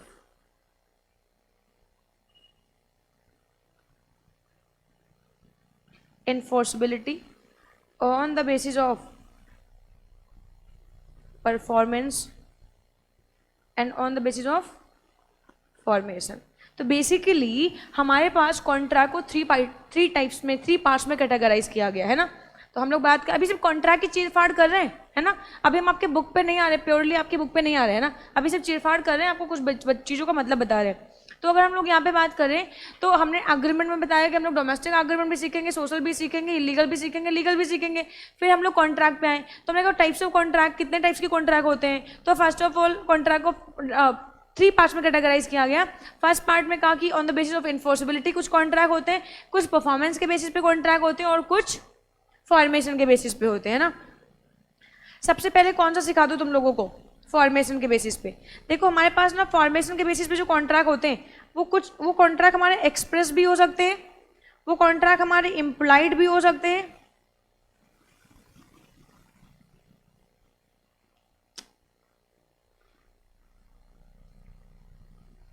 और कुछ कॉन्ट्रैक्ट हमारे हो सकते हैं टैसिट, ठीक है ना यार। अब देखो, अब एक्सप्रेस कॉन्ट्रैक्ट कौन से कॉन्ट्रैक्ट होते हैं? एक्सप्रेस कॉन्ट्रैक्ट का मतलब होता है कुछ ऐसे कॉन्ट्रैक्ट जो ओरली या रिटन में किए जा सके। ऐसे कॉन्ट्रैक्ट जो ओरल और रिटन किए जा सके, इनको हम लोग बोलते हैं कौन से कॉन्ट्रैक्ट? Express contract. आई बात समझ में? तो एक्सप्रेस कॉन्ट्रैक्ट कौन से कॉन्ट्रैक्ट होंगे? जो ओरल और रिटन किए जाएं, ओरल और रिटन, ठीक है ना। तो बेसिकली हमारे पास कॉन्ट्रैक्ट को कितने पार्ट्स में कैटेगराइज किया गया? थ्री टाइप्स के कॉन्ट्रैक्ट है ना, थ्री पार्ट्स में कैटेगराइज किया गया। फर्स्ट आता है इन्फोर्सिबिलिटी के बेसिस पे, दूसरा फॉर्मेशन के बेसिस पे, तीसरा परफॉर्मेंस के बेसिस पे। सबसे पहले हम लोग क्या सीखेंगे? फॉर्मेशन के बेसिस पे। फॉर्मेशन का मतलब क्या होता है? हम कॉन्ट्रैक्ट को कितने तरीके से फॉर्म कर सकते हैं, बना सकते हैं। तो बेसिकली हम लोग कॉन्ट्रैक्ट को तीन पार्ट्स में बना सकते हैं, तीन तरीके से बना सकते हैं। पहला आता है हमारे पास एक्सप्रेस कॉन्ट्रैक्ट, दूसरा आता है इम्प्लाइड कॉन्ट्रैक्ट और तीसरा आता है टैसिट कॉन्ट्रैक्ट, है ना। एक्सप्रेस का मतलब यार हम किसी को प्रपोज करते हैं कि mister x will you purchase my car, mister x yes, तो ये ओरली हो गया, तो ये एक्सप्रेस हो गया हमारे लिए, मतलब ओरल, एक्सप्रेस में ओरल हो गया। अब हम हो सकता है लेटर पर लिख के दे कि क्या आप मेरी कार परचेज करोगे, मैं आपको अपनी कार बेचना चाहता हूँ, तो ये रिटर्न में हो जाएगा। तो क्या मैम कॉन्ट्रैक्ट जो ओरल में होते हैं वो वैलिड होते हैं? जी हाँ, ये उतने ही वैलिड कॉन्ट्रैक्ट होते हैं जितने की रिटर्न, ठीक है ना यार। तो ओरल कॉन्ट्रैक्ट भी इंडियन लॉ में वैलिड है और रिटन कॉन्ट्रैक्ट भी इंडियन लॉ में वैलिड है। इतनी कहीं समझ में आती है? पूछो कोई डाउट तो। ओके फिर आता है इम्प्लाइड कॉन्ट्रैक्ट। इम्प्लाइड कॉन्ट्रैक्ट कौन से कॉन्ट्रैक्ट होते हैं? ऐसे कॉन्ट्रैक्ट जो बाई कंडक्ट होते हैं, जिसमें एक हिडन ऑफर और हिडन एक्सेप्टेंस हो। तो ऐसे कॉन्ट्रैक्ट जहाँ पे ना एक हिडन ऑफर और हिडन एक्सेप्टेंस हो, ऐसे कॉन्ट्रैक्ट को हम लोग बोलते हैं इम्प्लाइड कॉन्ट्रैक्ट। आई बात समझ में? जहाँ पे ऑफर ना किया गया बट एक इम्प्लाइड ऑफर हो कि हाँ इसका मतलब यही होएगा, है ना, तो ऐसे कॉन्ट्रैक्ट को हम लोग इम्प्लाइड कॉन्ट्रैक्ट बोलते हैं बाई कंडक्ट। जैसे फॉर एग्जाम्पल मान लो मैं लखनऊ में हूँ और मुझे दिल्ली जाना है, और दिल्ली की जो बस है वो मुझे ना चारबाग में बस नहीं है ना, कैसरबाग में ना, आलमबाग में, आलमबाग चलते हैं। मान लो मेरे को दिल्ली जाना है और आलमबाग बस स्टेशन पे मैं पहुंचती है और वहाँ पे ना एक बस लगी हुई है जो जिसके ऊपर बोर्ड लगा हुआ है कि लखनऊ टू दिल्ली। तो लखनऊ में तो इसका मतलब है कॉमन सेंस है वो कहाँ जाने वाली है? दिल्ली जाने वाली है। उसका दरवाजा खुला हुआ है, यानी कि उसका टाइम बस स्टार्ट मतलब वो टाइम है उसका आ गया है, 4 बजे शाम को निकलती वो बस, है ना। तो बस का दरवाजा खुला हुआ है, तो इसका मतलब है ये एक जनरल ऑफर है कि जितने भी लोगों को दिल्ली जाना है वो इस बस में आके बैठ सकते हो। आई बस समझ में? हमारा बस में जाके बैठना ये क्या है? एक्सेप्टेंस हो जाएगा। तो बस के दरवाजे का खुले होना क्या है? ऑफर है। हमारा वहाँ पे जाके बैठना एक्सेप्टेंस है। आई बात समझ में? तो यहाँ पे ऐसे भी कॉन्ट्रैक्ट हो सकते हैं। यहाँ पे किसी ने बोला नहीं, किसी ने लिखा नहीं, बट फिर भी कुछ एक्टिविटीज है, उन एक्टिविटीज के बेसिस पे भी कॉन्ट्रैक्ट फॉर्म हो जाते हैं। आई बात समझ में? जहाँ पे एक हिडन ऑफर होता है और एक हिडन एक्सेप्टेंस होती है, ठीक है ना यार। जैसे फॉर एग्जाम्पल कभी रेलवे स्टेशन पे गए हो, वहां पे देखते होगे रेड कलर के यूनिफॉर्म में कुछ लोग खड़े होते हैं, उनको कुली बोलते हैं हम लोग। अब कुली अगर आपके सामने आता है, आपके सामने खड़ा होता है, तो इसका मतलब वो ऑफर दे रहा है, सर क्या आप हमारी सर्विसेज लेना चाहते हो? आपने कहा कि हाँ ये बैग उठा लो, तो उसने तो कुछ कहा नहीं, आपने इशारा कर दिया कि बैग उठा लो, तो आपने इशारा किया, आपका इशारा ये एक्सेप्टेंस हो जाएगा और उसका यूनिफॉर्म में होना ये ऑफर है। आई बात समझ में? तो समटाइम्स जहाँ पे हिडन ऑफर होते हैं, हिडन एक्सेप्टेंस होते हैं, तो उसको हम लोग हिडन ऑफर और हिडन एक्सेप्टेंस जब आपस में मिलते हैं तो फाइनली ये क्या फॉर्म कर देते हैं? एग्रीमेंट फॉर्म कर देते हैं, ठीक है। तो हमारे पास हमारे कॉन्ट्रैक्ट हम ओरली भी बना सकते हैं, रिटर्न भी बना सकते हैं, बाई कंडक्ट भी हो सकते हैं ना। टैसिट कहाँ गया? टैसिट है ही नहीं है। टैसिट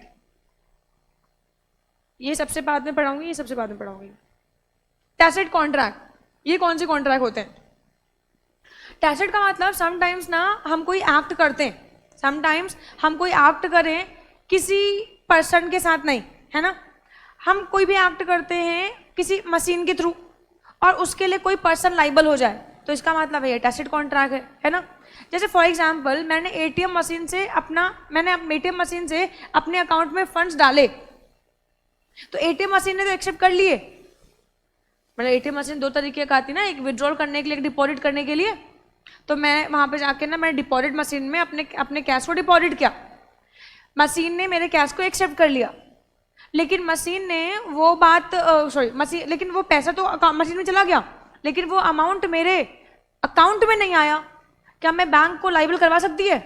क्या मैं बैंक को इसलिए सू कर सकती है कि भाई तुम्हारे मशीन में पैसा गया, मेरा आया क्यों नहीं? ऑफकोर्स कर सकती है। मैंने मशीन से पैसे निकाल लिए, डेबिट कर लिए, मैंने निकाल लिए, तो मेरे अकाउंट में भी तो डेबिट हो जाएंगे। और अगर कुछ ज्यादा, अगर मान लो फॉर एग्जांपल मैंने 5000 निकाले और 10,000 डेबिट हो गए, तो क्या मैं बैंक को सू कर सकती है? ये ऑफ कोर्स।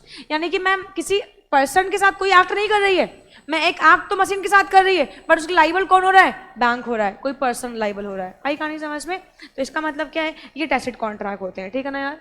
अच्छा आगे बात करते हैं। तो ये 2 कॉन्ट्रैक्ट के बारे में बात नहीं करूंगी, ये बहुत डिटेल में चर्चा करेंगे, है ना बेटा। टैसिट का मतलब किसी पर्सन के साथ कॉन्ट्रैक्ट नहीं करते हैं, बट फिर भी कोई पर्सन लाइबल हो जाए।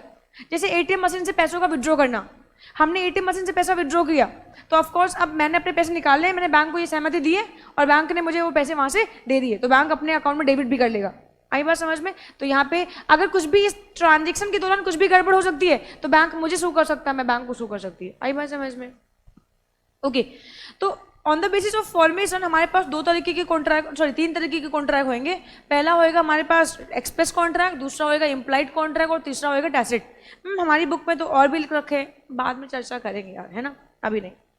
फिर on the basis of enforceability के बेसिस पे कितने तरह के कॉन्ट्रैक्ट होते हैं? 5 टाइप्स के होंगे यार, 5 टाइप्स के होंगे। पहला होएगा वैलिड कॉन्ट्रैक्ट, इसको तो जब सेक्शन 10 पे पहुंचेंगे तभी बात करने वाले हैं कि वैलिड कॉन्ट्रैक्ट क्या होते हैं। अब बात करते हैं वॉइड कॉन्ट्रैक्ट क्या होते हैं। वॉइड कॉन्ट्रैक्ट का मतलब ऐसे कॉन्ट्रैक्ट जो कि सीजेस टू बी इन्फोर्सेबल हो गए, सीजेस टू बी इन्फोर्सेबल, कैसी बातें कर रही हो ma'am? Ceases to be enforceable का मतलब ये कभी इन्फोर्सेबल होंगे और अब इन्फोर्सेबल नहीं है। मैम अभी अभी तो आपने बताया था कि वॉइड, वॉइड का मतलब होता है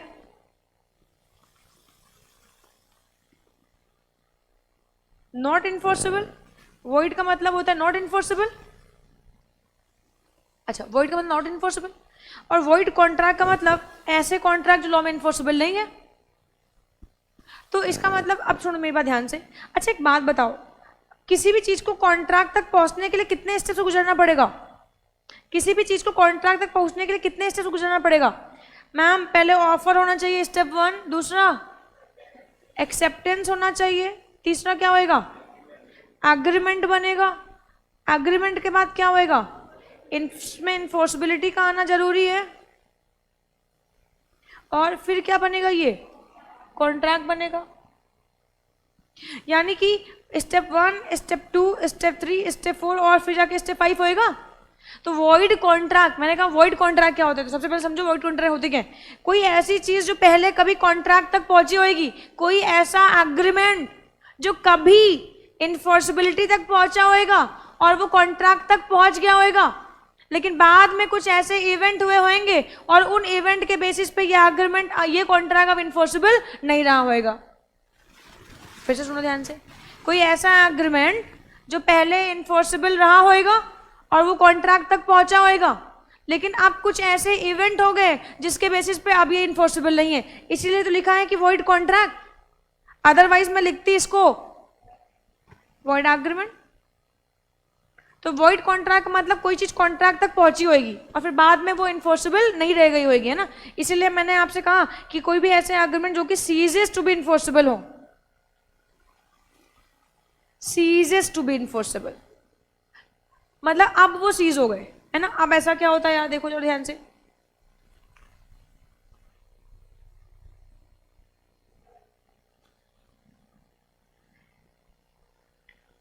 यार एक्स ने वाई को ऑफर किया कि will you marry me, Y said yes. Sir ये ऑफर हो गया, बोलो, बोलते जाओ, ये ऑफर हो गया, ये एक्सेप्टेंस हो गया, ये एग्रीमेंट बन गया, बोलो हाँ। अच्छा ये बताओ, ये भी मेजर है, एक्स भी मेजर है, वाई भी मेजर है ना। एक्स ने कोई दबाव बनाया है वाई के ऊपर, ना वाई ने कोई दबाव बनाया एक्स के ऊपर, है ना।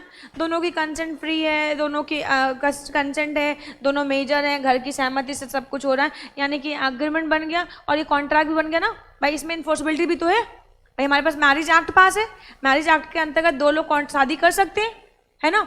ये भी 25 का है और ये भी 25 का है, यानी कि मैरिज एक्ट में जो 21 की एज है उसको क्रॉस कर गए यार ये, और ये शादी कर सकते हैं। तो contract of marriage valid contract होते हैं। तो एक्स ने वाई को प्रॉमिस किया, एग्रीमेंट बना, अब क्योंकि ये कॉन्ट्रैक्ट इन्फोर्सिबल है तो इसलिए कॉन्ट्रैक्ट बन गया। तो कॉन्ट्रैक्ट बन गया है लेकिन परफॉर्मेंस नहीं हुई है। आज है 20th मई, 20th मई को ये फाइनली एग्रीमेंट बन गया, कॉन्ट्रैक्ट बन गया है। परफॉर्मेंस जो होनी है 1 जून को होनी है, यानी कि जो शादी, जो वरमाला पढ़नी है वो कब पढ़नी है? 1 जून को। यानी कॉन्ट्रैक्ट बन गया है, फॉर्मेशन हो गई है कॉन्ट्रैक्ट की, लेकिन परफॉर्मेंस कब होएगी? जब वरमाला पड़ेगी। नाउ शादी के दिन देखो एक्चुअली हुआ क्या ना, ये जो एक्स है लड़की है ये सीए, और ये जो लड़का है ये क्या है? बीए। लेकिन प्यार तो अंधा होता है ना बेटा, प्यार कहाँ दिखता है? ऊंच नीच, जात पात, भेदभाव, फलाना ढिमकाना एंड ऑल। तो फाइनली ना अब ये सीए लड़की को ये बीए लड़का पसंद आ गया, तो आ गया पसंद, ठीक है यार करवा देते हैं शादी, और क्या। तो फाइनली दोनों की कंसेंट थी, दोनों ने कहा कि ओके ठीक है हम शादी करने जा रहे हैं, बात खत्म। तो 1 जून को वरमाला पड़नी है, शादी की डेट है 1 जून। बेटा 1 जून आ गई एंड नाउ अभी ना ये लड़का ना ये जा रहा है अब वरमाला, है ना, घोड़ी पे चढ़ के ना नाच रहा है, आज तो मेरी शादी है, आज तो मेरी शादी है। देखो बेटा ज़्यादा खुशी और ज़्यादा गम दोनों बहुत नुकसानदायक होते हैं। ज़्यादा खुशी से भी हार्ट अटैक आ जाता है और ज़्यादा गम से भी हार्ट अटैक आ जाता है। ये लड़का आज बहुत खुश है, लड़के तो वैसे ही शादी के नाम पे खुश हो जाते हैं यार, है ना। और ऊपर से सीए लड़की से शादी है भाई रे भाई, तो फाइनली ना खुशी डबल है। अब क्या हुआ, ये नाच रहा था नाच रहा था नाच रहा था नाच रहा था और फाइनली ना बेटा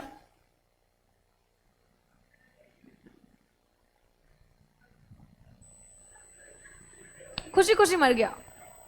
अभी मुझे एक बात बताओ, contract of marriage valid contract होता है सर? अब फॉर्म हुआ तो कॉन्ट्रैक्ट वैलिड था, परफॉर्मेंस की डेट पे सब्जेक्ट मैटर डिस्ट्रॉय हो गया, परफॉर्मेंस की डेट पे सब्जेक्ट मैटर डिस्ट्रॉय हो गया। भाई सब्जेक्ट मैटर, दूल्हा दूल्हा नहीं तो सब्जेक्ट मैटर होते, अब दूल्हा ही नहीं रहा, क्या ये शादी हो सकती है? हो सकती है? नहीं हो सकती, लड़का कहानी खत्म उसकी, ठीक है ना यार। तो पहले ये कॉन्ट्रैक्ट वैलिड था, बट अब कोई ऐसा इवेंट हुआ है, उस इवेंट के बेसिस पे ये कॉन्ट्रैक्ट क्या हो गया है, अनइन्फोर्सेबल हो गया, नॉट इन्फोर्सेबल हो गया। आई कहानी समझ में? इसीलिए लिखते हैं, लैंग्वेज पे फोकस करना please, ceases to be enforceable. अब ये इन्फोर्सेबल नहीं रहे तो कॉमन सेंस से पहले ये कभी इन्फोर्सेबल रहे होंगे। आई कहानी समझ में? अच्छा, तो देखो अनइन्फोर्सिबिलिटी ना या नॉट इन्फोर्सिबिलिटी ना कई तरीकों से आती है। मैंने ये एग्जाम्पल दिया है आप लोगों को सुपर विनिंग इम्पॉसिबिलिटी का। हमारे कॉन्ट्रैक्ट ना वॉइड पहले वैलिड थे, बाद में वॉइड हो गए, उसके रीजन क्या हो सकते हैं? उसके रीजन हो सकते हैं सुपर विनिंग इम्पॉसिबिलिटी।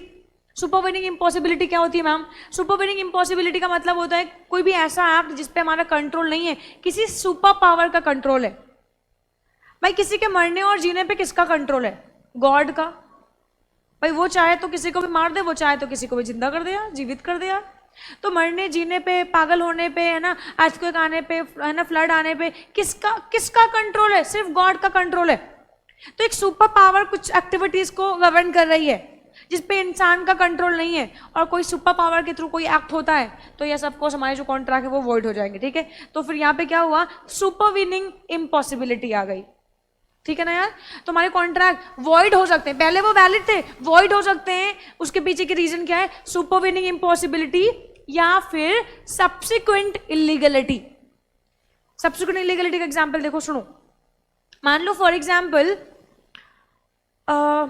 अभी मार्केट में जो अनियन का रेट है वो कितना है? 20-30 रुपीज के जी है ना, हाँ 30 रुपीज के जी है ना। तो प्याज, अनियन, तो अभी 30 रुपीज के जी है। मैंने ना एक सेलर से कहा कि अभी बेटा परसों बड़ा मंगल है, भंडारा है, आप लोगों को आना है, पता है आप लोगों को? तो आप लोगों को आना है ना बेटा। ड्रेस कोड भी बता दिया बेटा ना, बॉयज़ के लिए कुर्ता पजामा और लड़कियों के लिए बेटा सूट पहन के आना है आप लोगों को, है ना। आ जाओ। नहीं नहीं है कुर्ता पजामा तो टी शर्ट में आ जाना है ना। हाँ ऐसी रिस्ट्रिक्शन नहीं है यार, है ना। अब आधों के पास नहीं है तो हम नहीं जाएंगे यार, ये मत करना यार, है ना। चलो अब देखो, तो मैंने अभी ऑर्डर किया मान लो किसी पर्सन को कि भाई ना लेकिन पूजा में तो अनियन होता ही नहीं, पड़ता ही नहीं है, अरे पाप लग जाएगा यार। राम राम राम। अनियन का एग्जाम्पल देंगे, हटाओ, भंडारे की बात बाद में करेंगे, पहले काम की बात करते हैं। सर अभी मान लो मैंने किसी पर्सन को ऑर्डर दिया, एक सप्लायर है, अनियन का सप्लायर है, मैंने उससे कहा कि मुझे 100 kg अनियन दे दो।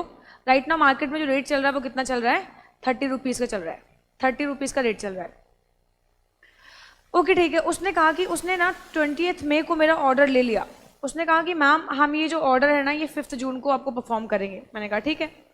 मैंने कितना अनियन डिमांड किया है? 100 kg। मैंने कितना डिमांड किया है? 100 kg। कितने की रेट से? 30 के रेट से, है ना। लेकिन अचानक से अनियन के प्राइस ना कल से हाई होने लगे। 2 दिन के अंदर, 3 दिन के अंदर ना अनियन के जो रेट थे ना वो 30 रुपीज़ से लेके 30 रुपीज़ से 180 रुपीज़ के जी पहुँच गए। कॉन्ट्रैक्ट तो लेकिन हमारा हो चुका है ना, परफॉर्मेंस बाकी है। कॉन्ट्रैक्ट हमारा हो चुका है, मैंने उसको बोला है कि मेरे को ये रेट पे आपको अनियन सप्लाई करने हैं। ओके उसने प्रॉमिस कर लिया 5 जून को परफॉर्म करना है ना। 1 जून तक जो रेट थे वो कितने हो गए? 180 रुपये किलो हो गए अनियन के रेट। अब गवर्नमेंट ऑफ इंडिया की जब नॉलेज में आता है अरे यार अनियन के प्राइस एकदम से बहुत तेजी से हाई हो रहे हैं, राइज कर रहे हैं, तो ये केस में गवर्नमेंट ऑफ इंडिया ने ना इक्विलिब्रियम को मेंटेन करने के लिए क्या किया, कहा कि अब कोई भी पर्सन प्राइवेट डीलर से सेल और परचेज नहीं करेगा। और मैंने जिस डीलर को ऑर्डर दिया था वो प्राइवेट डीलर था, है ना। अब गवर्नमेंट ने कहा कि जितने भी अनियन की सप्लाई होएगी वो गवर्नमेंट डीलर के थ्रू होएगी, कोई भी प्राइवेट डीलर अनियन की सेल और परचेज नहीं करेगा। तो अब क्या हुआ, यहाँ पे गवर्नमेंट ऑफ इंडिया ने यहाँ पे बैन लगा दिया प्राइवेट डीलर पे। जब तक अनियन के प्राइस वापस से नॉर्मल नहीं होंगे तब तक सिर्फ और सिर्फ अनियन की जो सेल और परचेज है वो प्राइवेट डीलर के थ्रू ही होएगी ना। आप क्या मैं इस पर्सन से अनियन परचेज कर सकती हूँ? लेकिन मेरा कॉन्ट्रैक्ट तो हो चुका था ना। अच्छा तो इस पर्सन ने अब मुझे अगर अनियन सप्लाई कर दिया और मैंने इसको पैसे नहीं दिए, तो क्या बेटा ये मुझे इन्फोर्स कर सकता है कोर्ट ऑफ लॉ के पास जाके? नहीं कर सकता है। क्यों नहीं कर सकता है? गवर्नमेंट ऑफ इंडिया ने मना किया ना कि प्राइवेट डीलर आप सेल और परचेज करेंगे ही नहीं ना, तो कुछ दिनों के लिए प्राइवेट डीलर पे बैन लग गया ना। तो अगर इसी दौरान ये मुझे अनियंस की सप्लाई कर दे और मैं इसको पैसा ना दे, तो फिर ये कोर्ट ऑफ लॉ नहीं जा सकता है, क्योंकि जब कोर्ट ऑफ लॉ के पास जाएगा तो कोर्ट क्या पूछेगा, यार ये डेट के बीच से 1 जून से लेके 15 जून तक जो सेल और परचेज करने की पावर थी वो तो गवर्नमेंट ऑफ इंडिया के पास थी ना, तो ये दौरान तुमने कैसे सप्लाई कर दिया? तुमने तो ये गलत एक्ट किया है। तो फाइनली ये अग्रीमेंट इन्फोर्सेबल नहीं होएगा। आई बात समझ में? तो समटाइम्स ना अब यहाँ पे क्या हो गया, सब्सिक्वेंट इलीगलिटी आ गई। पहले ये कॉन्ट्रैक्ट वैलिड था यार, कोई दिक्कत नहीं, अनियन को सेल और परचेज में करने में कोई दिक्कत नहीं है, ये कोई इलीगल चीज नहीं है। लेकिन अभी गवर्नमेंट ऑफ इंडिया ने एक पर्टिकुलर ट्रांजेक्शन को करने के लिए बैन लगा दिया है, रोक लगा दिया है, तो क्या उस पर्टिकुलर टाइम पीरियड के दौरान क्या मैं वो ट्रांजेक्शन कर सकती हूँ? ऑफ कोर्स नहीं कर सकती हूँ। मान लो मैं माल बेचती है, मैं ट्रेडर है और मैं पॉली बैग परचेज करती है और मेरे को अपने कस्टमर को जो भी गुड्स मैं बेचती है उसको पॉली बैग में रख के भेजती है ना। 22 जून को हमारे वहाँ पे एक नोटिफिकेशन आई, 22 जुलाई को, कि अभी ना पॉलीथीन बिल्कुल बैन हो गया, हालांकि मार्केट में अभी भी चल रहा है बट अभी ये पूरी तरीके से बैन है। तो गवर्नमेंट के ऑर्डर आए कि देखो मैंने क्या किया, मैंने किसी पर्सन को ना 100 kg पॉली बैग ऑर्डर कर दिए कि आपको मुझे ये सप्लाई करने हैं। उसने कहा ओके मैम कर देंगे। हमने 1 जुलाई को ऑर्डर किए थे, उसने कहा था मैम 1 अगस्त तक सप्लाई करेंगे। 22 जुलाई को गवर्नमेंट ऑफ इंडिया के ऑर्डर आए पॉलीथीन बैग, तो पॉली बैग भी तो बैन होंगे। तो अब क्या इस केस में वो पर्सन मुझे वो सप्लाई कर सकता है? ऑफ कोर्स नहीं कर सकता है, क्योंकि गवर्नमेंट ऑफ इंडिया ने उसको बैन कर दिया। आई कहानी समझ में? तो पहले ये कॉन्ट्रैक्ट वैलिड था, आप देखो ना, आप देखो पहले ही कॉन्ट्रैक्ट वैलिड था बट बाद में कुछ ऐसी इवेंट हुई जिसकी वजह से ये वॉइड हो गया। एंड ये इवेंट क्या है? इलीगलिटी ना, गवर्नमेंट ऑफ इंडिया ने लॉ चेंज कर दिया। आई बात समझ में? तो हमारे पास ना हमारे जो कॉन्ट्रैक्ट होते हैं सर, उसमें सबसे पहले मैंने आप लोगों को बताया on the basis of enforceability void contract. तो वॉइड कॉन्ट्रैक्ट कौन से कॉन्ट्रैक्ट होते हैं? Contract which ceases to be enforceable by law, ठीक है ना यार। तो ऐसे कॉन्ट्रैक्ट जो कि सीजेस टू बी इन्फोर्सिबल हो गए, अब ये लॉ में इन्फोर्सिबल नहीं है, तो इसको हम लोग बोलते हैं वॉइड कॉन्ट्रैक्ट, ठीक है ना। जैसे यहाँ पे एक एग्जाम्पल देखो, Mr. X agree to write a book with the publisher. Such contract is valid, but after few days X died in an accident. क्या अब ये कॉन्ट्रैक्ट वैलिड होएगा? नहीं होएगा। क्यों नहीं होएगा? क्योंकि सब्जेक्ट मैटर डिस्ट्रॉय हो गया ना। जैसे वो मैरिज वाला एग्जाम्पल दिया था जहाँ पे वो लड़की की डेथ हो गई थी, है ना, वैसे वहां पे क्या हो गया? सब्जेक्ट मैटर डिस्ट्रॉय हो गया ड्यू टू कौन सी? Supervening impossibility, due to impossibility of the performance, है ना। और ये कौन सी इम्पॉसिबिलिटी है? सुपरवीनिंग इम्पॉसिबिलिटी है। वैसे यहां पे देखो, A contract with B, the owner of factory for supply out 10 tons of sugar, but before the supply is effected the fire con the factory and everything was destroyed. क्या लगता है contract क्या हो गया? ये भी सुपरवीनिंग इम्पॉसिबिलिटी है। आग लगने पे, फ्लड आने पे, किसी का अर्थक्वेक आने पे किसी का कंट्रोल है क्या? गॉड के अलावा किसी का कंट्रोल नहीं है ना।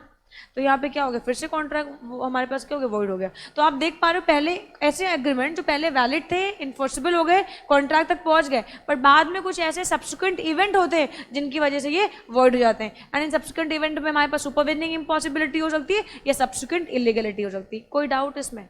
इतनी कहीं समझ में आती है? तो अभी तक क्या पढ़ा हमने? अभी तक पढ़ा what is the meaning of contract, contract क्या होता है, फिर हमने सीखा अग्रीमेंट क्या होता है, फिर हमने टाइप्स ऑफ, हमने अग्रीमेंट सीखे, और अब हम लोग टाइप्स ऑफ कॉन्ट्रैक्ट सीख रहे हैं। कितने टाइप्स के कॉन्ट्रैक्ट होते हैं? 3 तरीके के। कौन कौन से? On the basis of enforceability, on the basis of formation and on the basis of performance. On the basis of formation कितने तरीके के होते हैं? Express, implied, tacit. अच्छा, एक्सप्रेस में कितने होंगे? 2, ओरल और रिटन। अच्छा, फिर हम लोग कौन से टॉपिक को पढ़ रहे हैं? On the basis of enforceability. Enforceability के बेसिस पे कितने कॉन्ट्रैक्ट होंगे? 5। पहला कौन सा होएगा? वैलिड। दूसरा कौन सा होएगा? वॉइड। तीसरा कौन सा होएगा? वॉइडेबल। चौथा कौन सा होएगा? इलीगल। पांचवा कौन सा होएगा? अनइन्फोर्सेबल। ठीक है ना यार। तो वॉइड समझ में आया?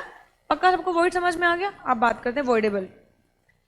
कौन से ऐसे कॉन्ट्रैक्ट होते हैं जो वॉइडेबल होते हैं?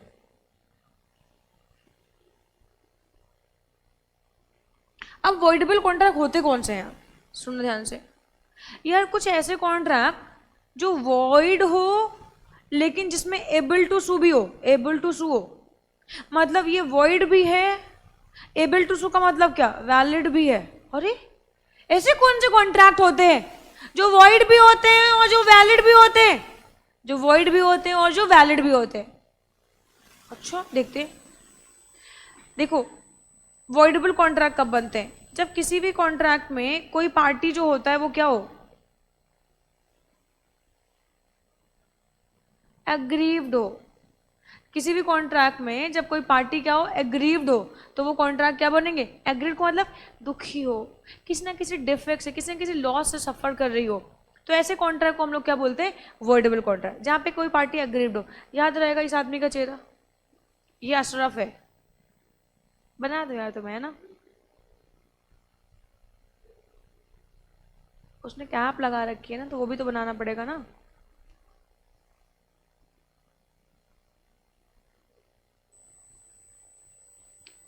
ये आदमी दुखी लग रहा है कि नहीं लग रहा है, लग रहा है ना दुखी। तो जब भी किसी कॉन्ट्रैक्ट में कोई पार्टी हो वो दुखी हो, तो फिर ये केस में वो कॉन्ट्रैक्ट क्या बनेगा, वॉइडेबल बनेगा। अब एक कॉन्ट्रैक्ट को वॉइडेबल कब बनता है, जब कॉन्ट्रैक्ट में पार्टी की जो कंसेंट है वो फ्री ना हो। इफ कंसेंट कॉज बाय, चलो कोर्जन लिख देते हैं,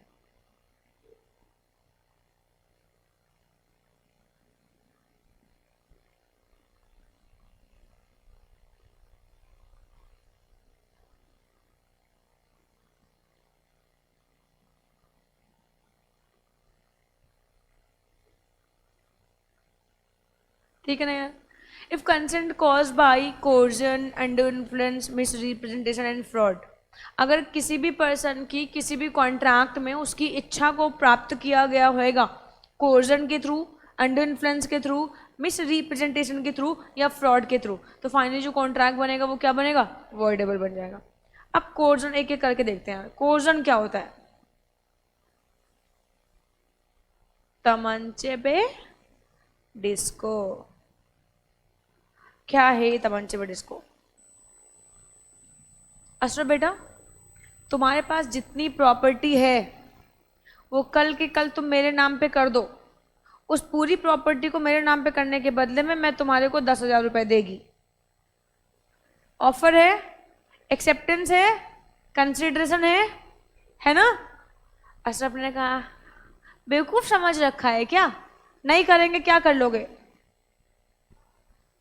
बेटा हमने ना निकाली बंदूक और लगा दी इसके सर पे, करता हूँ पेपर लेके आता हूँ। बेटा मतलब पहले मना करा था, बाद में इमिडिएटली गया घर से पेपर लेके आया और फाइनली वो प्रॉपर्टी मेरे नाम पे कर दी। एक बात बताओ, पहले इसने मना किया था, फिर बाद में क्या हुआ? तमंचे पे डिस्को, इसको ही बोलते हैं। और जब भी तमंचे पे डिस्को होएगा, जो एग्रीमेंट कॉन्ट्रैक्ट बनेगा वो क्या बनेगा, वॉइडेबल। दुनिया की नजरों में ये कॉन्ट्रैक्ट कैसा है, वैलिड। इसने मुझे अपनी प्रॉपर्टी ट्रांसफर करी और पूरी प्रॉपर्टी के बदले में मैंने इसको क्या दिया है, 10,000 रुपए दिया है। अब ये इसकी मर्जी है, ये इसकी 10 करोड़ की प्रॉपर्टी को 10,000 में बेच दे। कॉन्ट्रैक्ट में अभी आप आगे पढ़ोगे तो कानून कहता है consideration need not be adequate. Consideration का पर्याप्त होना जरूरी नहीं है। भाई मेरा फोन है, अब मैं अपने फोन को 5,000 में बेच दे, 500 में बेच दे, मेरी अपनी चॉइस है ना। नहीं किसी को कोई आपत्ति है क्या? अगर मैं मेरा फोन, ये फोन 5,000 में बेचेगी, किसी को कोई दिक्कत? बेच रही है, पैसे ले रही है, 5,000 में, मेरी मर्जी, मेरी चॉइस, मेरा फोन, मैं 500 में बेच देगी। वेदिका को मैं 500 में बेच देगी, ठीक है वेदिका खरीदोगे बेटा फोन 500 में? अभी तुरंत खरीद, तुरंत देगी, है ना। तो ये क्या, मेरी मर्जी, किसी को कोई आपत्ति है, कोई प्रॉब्लम है नहीं, है ना। तो वही चीज यहाँ पे, अशरफ की प्रॉपर्टी 10 करोड़ की, कितने में बेचा इसने? किसी को कोई दिक्कत है? कोई दिक्कत नहीं।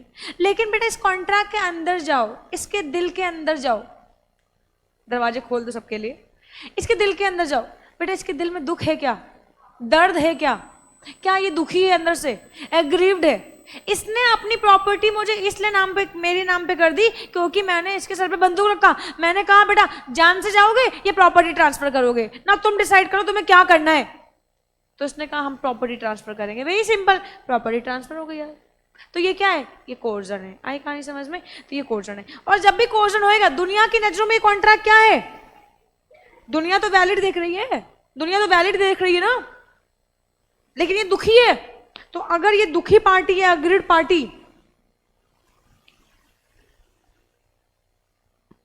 कोर्ट ऑफ लॉ के पास जाता है और अपनी पूरी कहानी बताता है, तो ये कॉन्ट्रैक्ट क्या हो जाएगा? वॉइड हो जाएगा। आई बात समझ में? तो कोर्ट ऑफ लॉ के पास जाता है अगर, और कोर्ट ऑफ लॉ कोई अपनी कहानी बताता है, तो ये कॉन्ट्रैक्ट क्या हो जाएगा? वॉइड हो जाएगा। आई कहानी समझ में? तो पहले ये वैलिड था दुनिया की नजरों में, बट ये वॉइड भी हो सकता है। तो एक ऐसा कॉन्ट्रैक्ट जहाँ पे वॉइड का भी एलिमेंट हो और वैलिड का भी एलिमेंट हो, तो ऐसे कॉन्ट्रैक्ट को हम लोग क्या बोलते हैं? क्या बोलते हैं बेटा? क्या बोलते हैं बेटा? ध्यान रहेगा आप लोगों को ये वाली बात। अच्छा, undo influence. Undo influence, undo influence का मतलब अपनी पोजीशन का फायदा उठाना। अनडू एडवांटेजेस है ना, मतलब आप ना किसी चीज का फायदा उठा रहे हो, तो उसको हम लोग बोलते हैं अनडू एडवांटेजेस, है ना। अब अनडू की हिंदी में मीनिंग मुझे नहीं पता आ रही है, मुझे, मैं सोच रही थी बताऊं, लेकिन मुझे नहीं आ रही है। अनडू का मतलब हिंदी में क्या होता है? कोई बताएगा क्या होता है? हाँ, अनुचित, अनुचित प्रभाव, है ना। अन तो इंग्लिश वर्ड हो जाएगा, सॉरी, अनुचित प्रभाव, है ना। किसी व्यक्ति के ऊपर ना अनड्यू एडवांटेजेस लेने की, मतलब आप ना गलत तरीके के एडवांटेजेस लेने की कोशिश करते हो अपनी पोजीशन का फायदा उठा के, तो उसको हम लोग बोलते हैं अनड्यू इन्फ्लुएंस। ठीक है ना यार? तो अपनी ना पोजीशन का फायदा उठाते हो और किसी पर्सन को इन्फ्लुएंस करने की कोशिश करते हो, तो उसको हम लोग बोलते हैं अनड्यू इन्फ्लुएंस। ठीक है, अब ये क्या होती है यार? जैसे फॉर एग्जाम्पल मान लो एक इसका एग्जाम्पल लूँ, हमारे वहाँ हिंदुस्तान में ये बहुत होता है बेटा।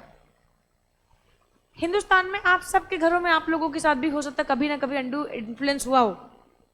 रोज होता है। कौन करता है बेटा? मम्मी करती है। और कौन? पापा भी करते हैं बेटा। पापा अच्छे हैं, मम्मी करती खाली।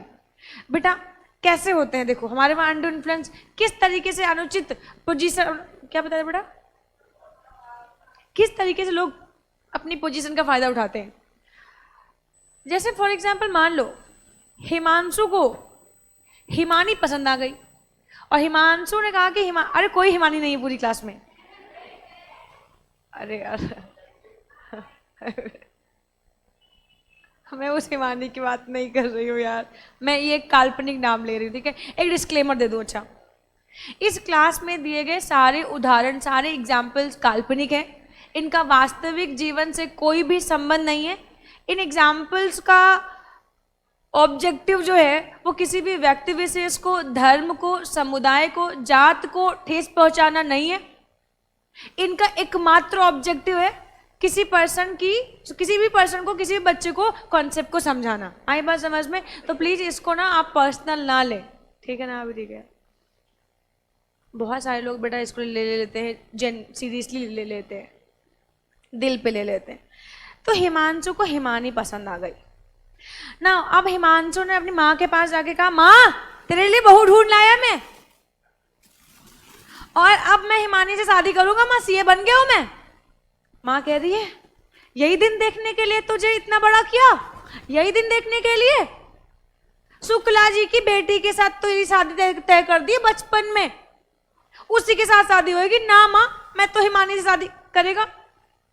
ठीक है, हमसे क्या मतलब है, तुम्हें जो करना है वो करो।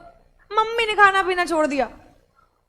हिमांशु कह रहा है, चलो यार कहाँ चल रहा है शादी करने के लिए, जहाँ कहती हूँ वहीं कर लेंगे यार। आई बात समझ में?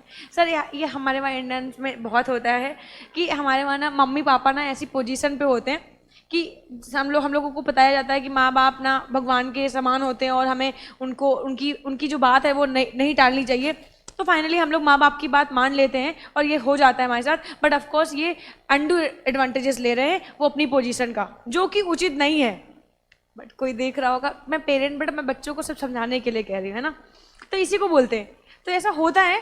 तो अब समटाइम्स बहुत सारे ऐसे रिलेशन होते हैं जहाँ पे अनडू इन्फ्लुएंस होता है, जहाँ पे एक पर्सन फिड्यूसरी पोजीशन पे होता है, जहाँ पे एक पर्सन डोमिनेंट पोजीशन पे होता है। तो जब भी किसी भी रिलेशन में एक पर्सन डोमिनेटिंग पोजीशन पे हो या एक पर्सन फिड्यूसरी रिलेशन में हो, फिड्यूसरी रिलेशन का मतलब होता है जब दो पर्सन के बीच में ट्रस्ट एंड कॉन्फिडेंस पे बेस्ड रिलेशन होते हैं, ट्रस्ट एंड कॉन्फिडेंस पे बेस्ड रिश्ते होते हैं, तो इनको हम लोग बोलते हैं फिड्यूशरी रिलेशन। जैसे माता पिता का अपने बच्चों के साथ जो संबंध होता है वो फिड्यूशरी होता है, टीचर एंड स्टूडेंट का रिश्ता फिड्यूशरी होता है, डॉक्टर एंड पेशेंट का रिश्ता फिड्यूशरी होता है। इसके अलावा कोई पर्सन अगर डोमिनेटिंग पोजीशन पे, जैसे dominating master and servant, master हमेशा डोमिनेटिंग पोजीशन पे होएगा, तो समटाइम्स ना किसी भी रिलेशन में जब कोई पर्सन डोमिनेटिंग पोजीशन पे हो या फिड्यूशरी रिलेशन में हो और वो अपनी उस पोजीशन का फायदा उठाए, अगर माँ बाप ने कभी फायदा नहीं उठाया तो बेटा यहाँ पे अंडर इन्फ्लुएंस का कॉन्सेप्ट नहीं लगेगा। मतलब मैं भी तो उस पोजीशन पे हूँ, बट अगर मैं उस पोजीशन का फायदा उठाऊं तो फिर बेटा ये गलत होएगा। आई बस पोजीशन पे होना गलत नहीं है, लेकिन पोजीशन का फायदा उठाना गलत है। अब जैसे फॉर एग्जांपल मैं डॉक्टर हूँ, हिमांशु मेरे पास आया, मैम मुझे लग रहा है कि मुझे ना बुखार है, मुझे एक पैरास्टामोल दे दो। मैंने क्या देखा, अरे बेटा आधे घंटे बचे तुम्हारे पास, सर्जरी करनी पड़ेगी तुम्हारी वरना तुम बेटा गए। तो हिमांशु कह रहे क्या बात कर रहे हो। मैंने कहा 500 रुपये, हिमांशु को बहुत दर्द भी हो रहा है, बहुत बुखार है। मैंने कहा बेटा 5 लाख रुपए जमा कराओ, तब जाके मैं तुम्हारा इलाज करूँ, तुम्हारी सर्जरी वर्जरी करूँ, वरना तुम बेटा गए। अब एक बात बताओ, मैं डॉक्टर हूँ, मैं इसे जो कहूँगी ये बेचारा वो करेगा कि नहीं करेगा। डॉक्टर ऐसे डराते नहीं है, और किसी के घर में डॉक्टर होगी तो please don't mind, but doctor ऐसे कर देते ना, मान फॉर एग्जाम्पल, अरे तुम्हें तो ये बीमारी हो गई है, अब तो तुम्हारा इलाज करना पड़ेगा, 10 लाख रुपए लाने पड़ेंगे, वरना तो तुम बेटा गए। हो सकता है उसको कुछ ना हुआ है ना, बट फिर भी समटाइम्स ना डॉक्टर इस तरीके की पोजीशन का फायदा उठा के पेशेंट की कंसेंट को जानबूझ के ना ऑप्ट करते हैं किसी पर्टिकुलर काम को करने के लिए। तो ये अग्रीमेंट क्या हो जाएंगे, अनडू इन्फ्लुएंस में आएंगे, और ये क्या हो जाएंगे, वॉइडेबल हो जाएंगे। ठीक है ना यार। ऐसी एक सिचुएशन होती है मिस रिप्रेजेंटेशन। ये क्या होती है, एक सिचुएशन होती है जहाँ पे एक पर्सन ना गलती से किसी पर्सन को कुछ गलत इन्फॉर्मेशन कम्युनिकेट करता है और उस गलत इन्फॉर्मेशन के बेसिस पे कोई ट्रांजेक्शन हो जाती है, तो इसको हम लोग बोलते हैं मिस रिप्रेजेंटेशन। ठीक है, बट ये बैड नहीं होती है, जैसे ये बैड होता है, ये बैड होता है, गलत चीज़ होती है, ये भी बैड होता है, ऑफकोर्स गलत चीज़ होती है, कोई अपनी पोजीशन का फायदा उठा रहा है, बट ये बैड नहीं होती है। मान लो किसी पर्सन ने मुझे कोई इन्फॉर्मेशन दी, जैसे फॉर एग्जाम्पल किसी पर्सन ने मुझसे कहा, मेरा एक दोस्त है जो कैपिटल मार्केट में डीलिंग कर रहा है, तो उसने मुझसे कहा कि आप तुम पता है XYZ कंपनी के शेयर्स में पैसे लगाओ, उस कंपनी के शेयर्स के भाव बढ़ने वाले।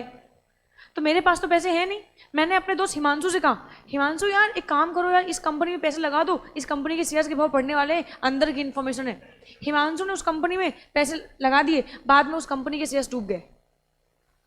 तो बेटा मैंने इसको एक इन्फॉर्मेशन दी जिसके बेसिस पे इसने एक कॉन्ट्रैक्ट कर लिया, बाद में इसका नुकसान हो गया, लेकिन क्या मेरी इंटेंशन थी इसका नुकसान करने की? ऑफकोर्स नहीं थी। तो ये सिचुएशन में बेटा ये पर्टिकुलर सिचुएशन को हम लोग बोलते हैं मिस रिप्रेजेंटेशन। यहाँ पे भी कॉन्ट्रैक्ट क्या हो जाएगा, वॉइडेबल हो जाएगा। एंड फ्रॉड, ये तो बेटा बच्चा जानता है, तुम किसी इंट्रोडक्शन के मोहताज ना हो। क्यों बेटा, फ्रॉड तो समझते होगे ना, बहुत किए होंगे।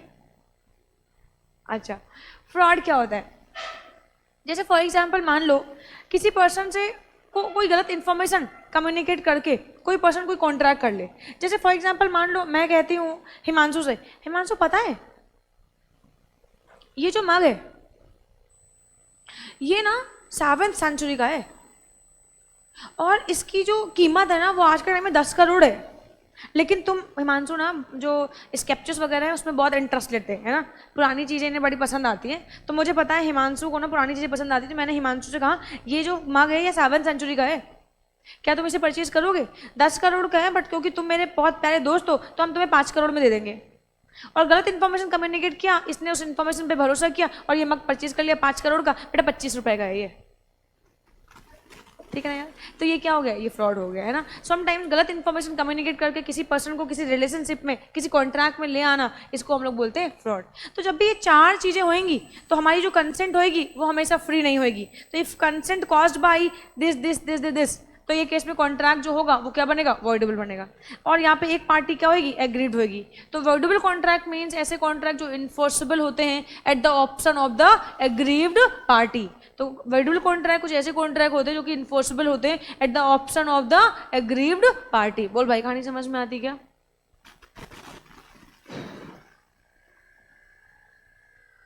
An agreement which is enforceable by law at the option of the aggrieved party, but not the option of the other। आई बात समझ में, जो कॉन्ट्रैक्टिंग पार्टी वही इस कॉन्ट्रैक्ट को सू कर पाएंगे। आई कहानी समझ में। तो ऐसे कॉन्ट्रैक्ट जहाँ पे एक पर्सन क्या होता है, एग्रीव्ड होता है, तो इस तरह के कॉन्ट्रैक्ट को हम लोग बोलते हैं वॉइडेबल कॉन्ट्रैक्ट। ठीक है, अब मैं आप लोगों को एक SW भी देना चाहूँगी। चलो जल्दी से SW लिखो। Void contract and voidable contract मैंने आपको पढ़ा तो दिया है। देखो difference between void contract and voidable contract. और बेटा मैं होमवर्क चेक करती हूँ, आप ये मत समझना मैं होमवर्क चेक नहीं करती हूँ, चेक भी करती हूँ और पीटती भी हूँ मैं। कल ही खाया है। बहुत सारे ऐसे बच्चे हमको मिलते हैं जिन्होंने आज तक पिटाई नहीं खाई है, वो पहली बार पिटाई खाए हैं, इस बैच में नहीं, इसी पहले वाले बैच में भी। लेकिन बच्चे हमसे ये कहते हैं कि मैम आप हमें पीट देती हो तो हमें वो कॉन्सेप्ट याद हो जाता है। मतलब हम आपको बताएं, हमने इंटरमीडिएट में बड़ा जीएसटी बच्चों को मार मार के याद करवा दिए। हाँ, तो बच्चे खुश होते हैं कि मैम आपने हमें मारा तो हमें जीएसटी याद हो गई है। तो मार अच्छी होती है ना,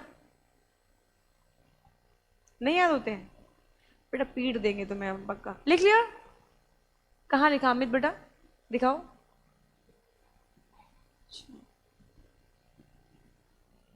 इसके बाद कौन से कॉन्ट्रैक्ट, तो वॉइड हो गया, वॉइडेबल हो गया। इलीगल एग्रीमेंट्स क्या होते हैं सर? जो कोई भी ऐसे एग्रीमेंट जो कि क्या हो, फॉरबिडन बाय लॉ। तो बेटा सीआरपीसी आईपीसी में जितने भी एग्रीमेंट्स को बैड बोला गया है, जिनको प्रोहिबिट किया गया है, जिनको मना किया गया है, अगर आप ऐसे एग्रीमेंट करोगे तो ये एग्रीमेंट क्या हो जाएंगे, इलीगल एग्रीमेंट होंगे ना। तो कोई भी ऐसे एग्रीमेंट जो कि फॉरबिडन बाय लॉ है तो ये क्या हो जाएंगे, इलीगल हो जाएंगे, ठीक है ना। और अनइन्फोर्सेबल क्या होते हैं?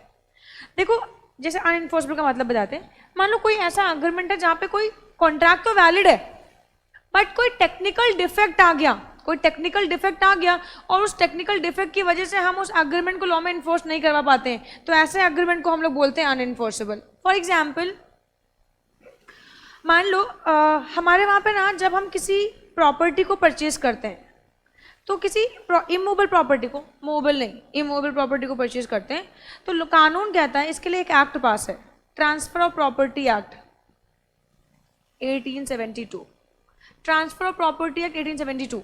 इसमें लिखा हुआ है कि जब भी कोई इमूवेबल प्रॉपर्टी को परचेज करेगा या सेल करेगा तो इस बायर की जिम्मेवारी बनती है कि इस कॉन्ट्रैक्ट को रिटर्न में करेगा और इसको क्या करवाएगा, रजिस्टर करवाएगा। अगर रिटर्न और रजिस्टर नहीं हुए, एंड लगा हुआ दोनों में, एंड रिटर्न और रजिस्टर नहीं हुए तो ये कॉन्ट्रैक्ट लॉ में इन्फोर्सेबल नहीं होंगे। अब मान लो एक मिस्टर एक्स है, एक मिस्टर एक्स है जिसने ना ये घर को परचेज किया, जिसने एक घर को मिस्टर वाई को बेचा। अब मिस्टर वाई की जिम्मेवारी बनती है कि उनको रिटर्न भी करवाएं और रजिस्टर भी करवाएं। मिस्टर वाई ने रिटर्न में तो एग्रीमेंट कर लिया, मिस्टर वाई ने रिटर्न में तो एग्रीमेंट कर लिया कि हाँ मैं मिस्टर एक्स से 1 करोड़ रुपए में ये प्रॉपर्टी परचेज कर रहा हूँ, लेकिन इसको रजिस्ट्रार के पास जाके इसको रजिस्टर नहीं करवाया, तो क्या ये एग्रीमेंट इन्फोर्सेबल होएगा? नहीं होएगा। बट क्या ये एग्रीमेंट वॉइड है, ये कॉन्ट्रैक्ट वॉइड है? बोलो। देखो कुछ और सोच रही थी, या अल्लाह क्या सोच रही थी। एक्स ने वाई को एक प्रॉपर्टी बेची, तो प्रॉपर्टी एक्ट में लिखा हुआ है कि जब भी कोई इमूवेबल प्रॉपर्टी होएगी तो वो रिटर्न भी होनी चाहिए और रजिस्टर भी होनी चाहिए। अगर ये प्रॉपर्टी ना, ये कॉन्ट्रैक्ट जो है सिर्फ रिटर्न में है, रजिस्टर नहीं है, तो क्या ये कॉन्ट्रैक्ट इन्फोर्सेबल होएगा? नहीं होएगा, ठीक है, क्योंकि दोनों चीजें एक साथ जरूरी है ना। तो लेकिन ये कॉन्ट्रैक्ट वॉइड भी नहीं है ना, ये कॉन्ट्रैक्ट वॉइड भी नहीं है, नॉट इन्फोर्सेबल, इन्फोर्सेबल है लेकिन कुछ टेक्निकल डिफेक्ट है। अगर वो टेक्निकल डिफेक्ट दूर हो जाए तो फाइनली ये एग्रीमेंट को हम इन्फोर्स करवा सकता है। आई कहानी समझ में?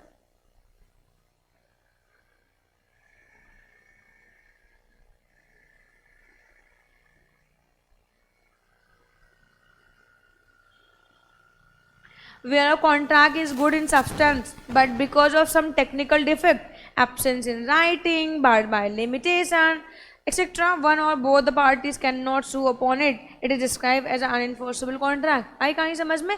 तो रिटर्न में नहीं है, रिटर्न में तो रजिस्टर्ड नहीं है, तो बहुत सारे रीजन हो सकते हैं यार। आई कहानी समझ में? पक्का पक्का बेटा, पन्ने मत पलटो, अभी मैं बुक को छू ही नहीं रही है, मैं टच ही नहीं कर रही है। वो तो बस मेरा ना आज वो मेरी बुक काम नहीं करी ना, वो मैंने आईपैड चेंज कर दिया, मेरी बुक इसमें है नहीं, वरना मैं इसको इसमें से नहीं बताती बुक से, ठीक है ना यार। अच्छा मैम इतनी बात समझ में आती है यार, कहाँ गया?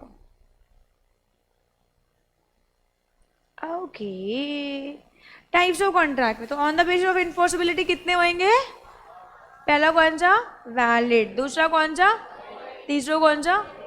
फिर अगला, फिर वाह आप लोग को सब याद हो गया। अच्छा कॉन्ट्रैक्ट की डेफिनेशन याद हो गई क्या? क्या होती कॉन्ट्रैक्ट की डेफिनेशन? एन एग्रीमेंट हाँ, an agreement which is enforceable by law. अच्छा, 2E में क्या डिफाइन किया है? एग्रीमेंट। अच्छा, एग्रीमेंट क्या होता है? एक मिनट, मैं जिसे पूछेगी उज्जवल मैम, एग्रीमेंट क्या होता है?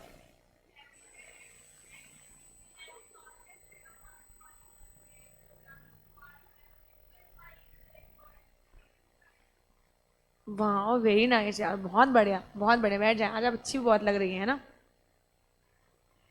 ओके, तो एग्रीमेंट का मतलब क्या होता है ना? एग्रीमेंट, एग्रीमेंट का मतलब क्या होता है? प्रॉमिस और set of promise forming consideration for each other is called an agreement. अच्छा, टाइप्स ऑफ एग्रीमेंट, कितने टाइप्स के एग्रीमेंट बनाए? Domestic, social, illegal, legal. कितने एग्रीमेंट वर्ड अब इनिशियो होंगे? 3, सोशल, डोमेस्टिक और इलीगल। अच्छा, कॉन्ट्रैक्ट के टाइप्स भी हो गए। तब तो तुम्हें सब रट गया यार, क्या बात है यार। अब क्या बचा हमारे पास? Valid contract. हाँ बेटा,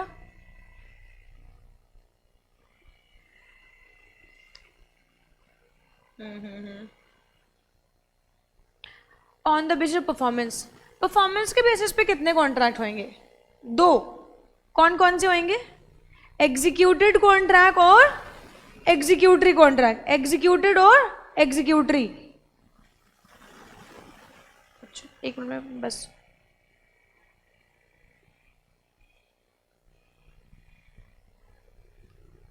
ओके, तो बेसिकली परफॉर्मेंस के बेसिस पे 2 कॉन्ट्रैक्ट होंगे, एग्जीक्यूटेड एंड एग्जीक्यूटरी।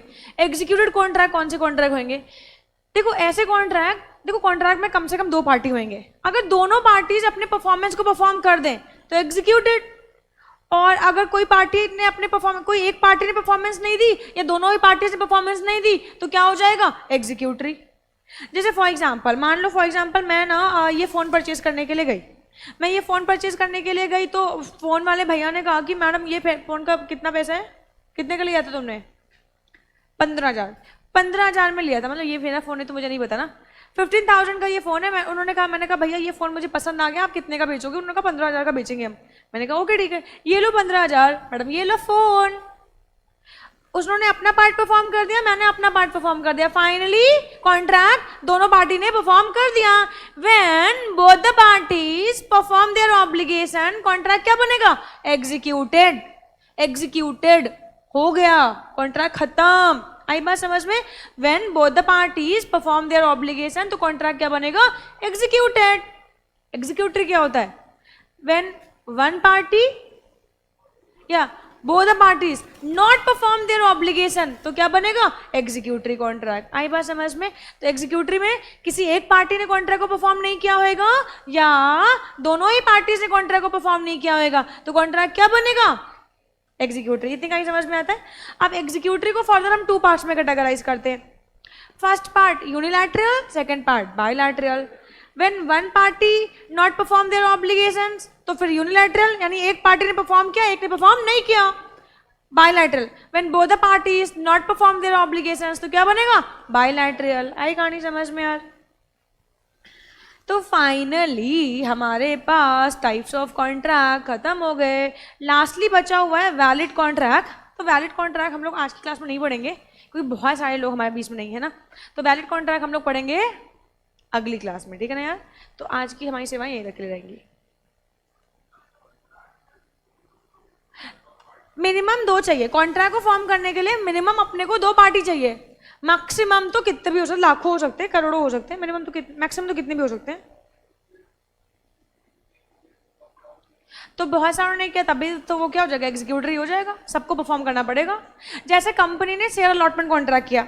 अब कंपनी ने 5 लाख लोगों को शेयर इकट्ठे इशू किया, तो कुछ ने पैसे दे दिए, कुछ ने नहीं दिए, तो अभी ये कॉन्ट्रैक्ट एग्जीक्यूटरी ही होएगा, ठीक है ना?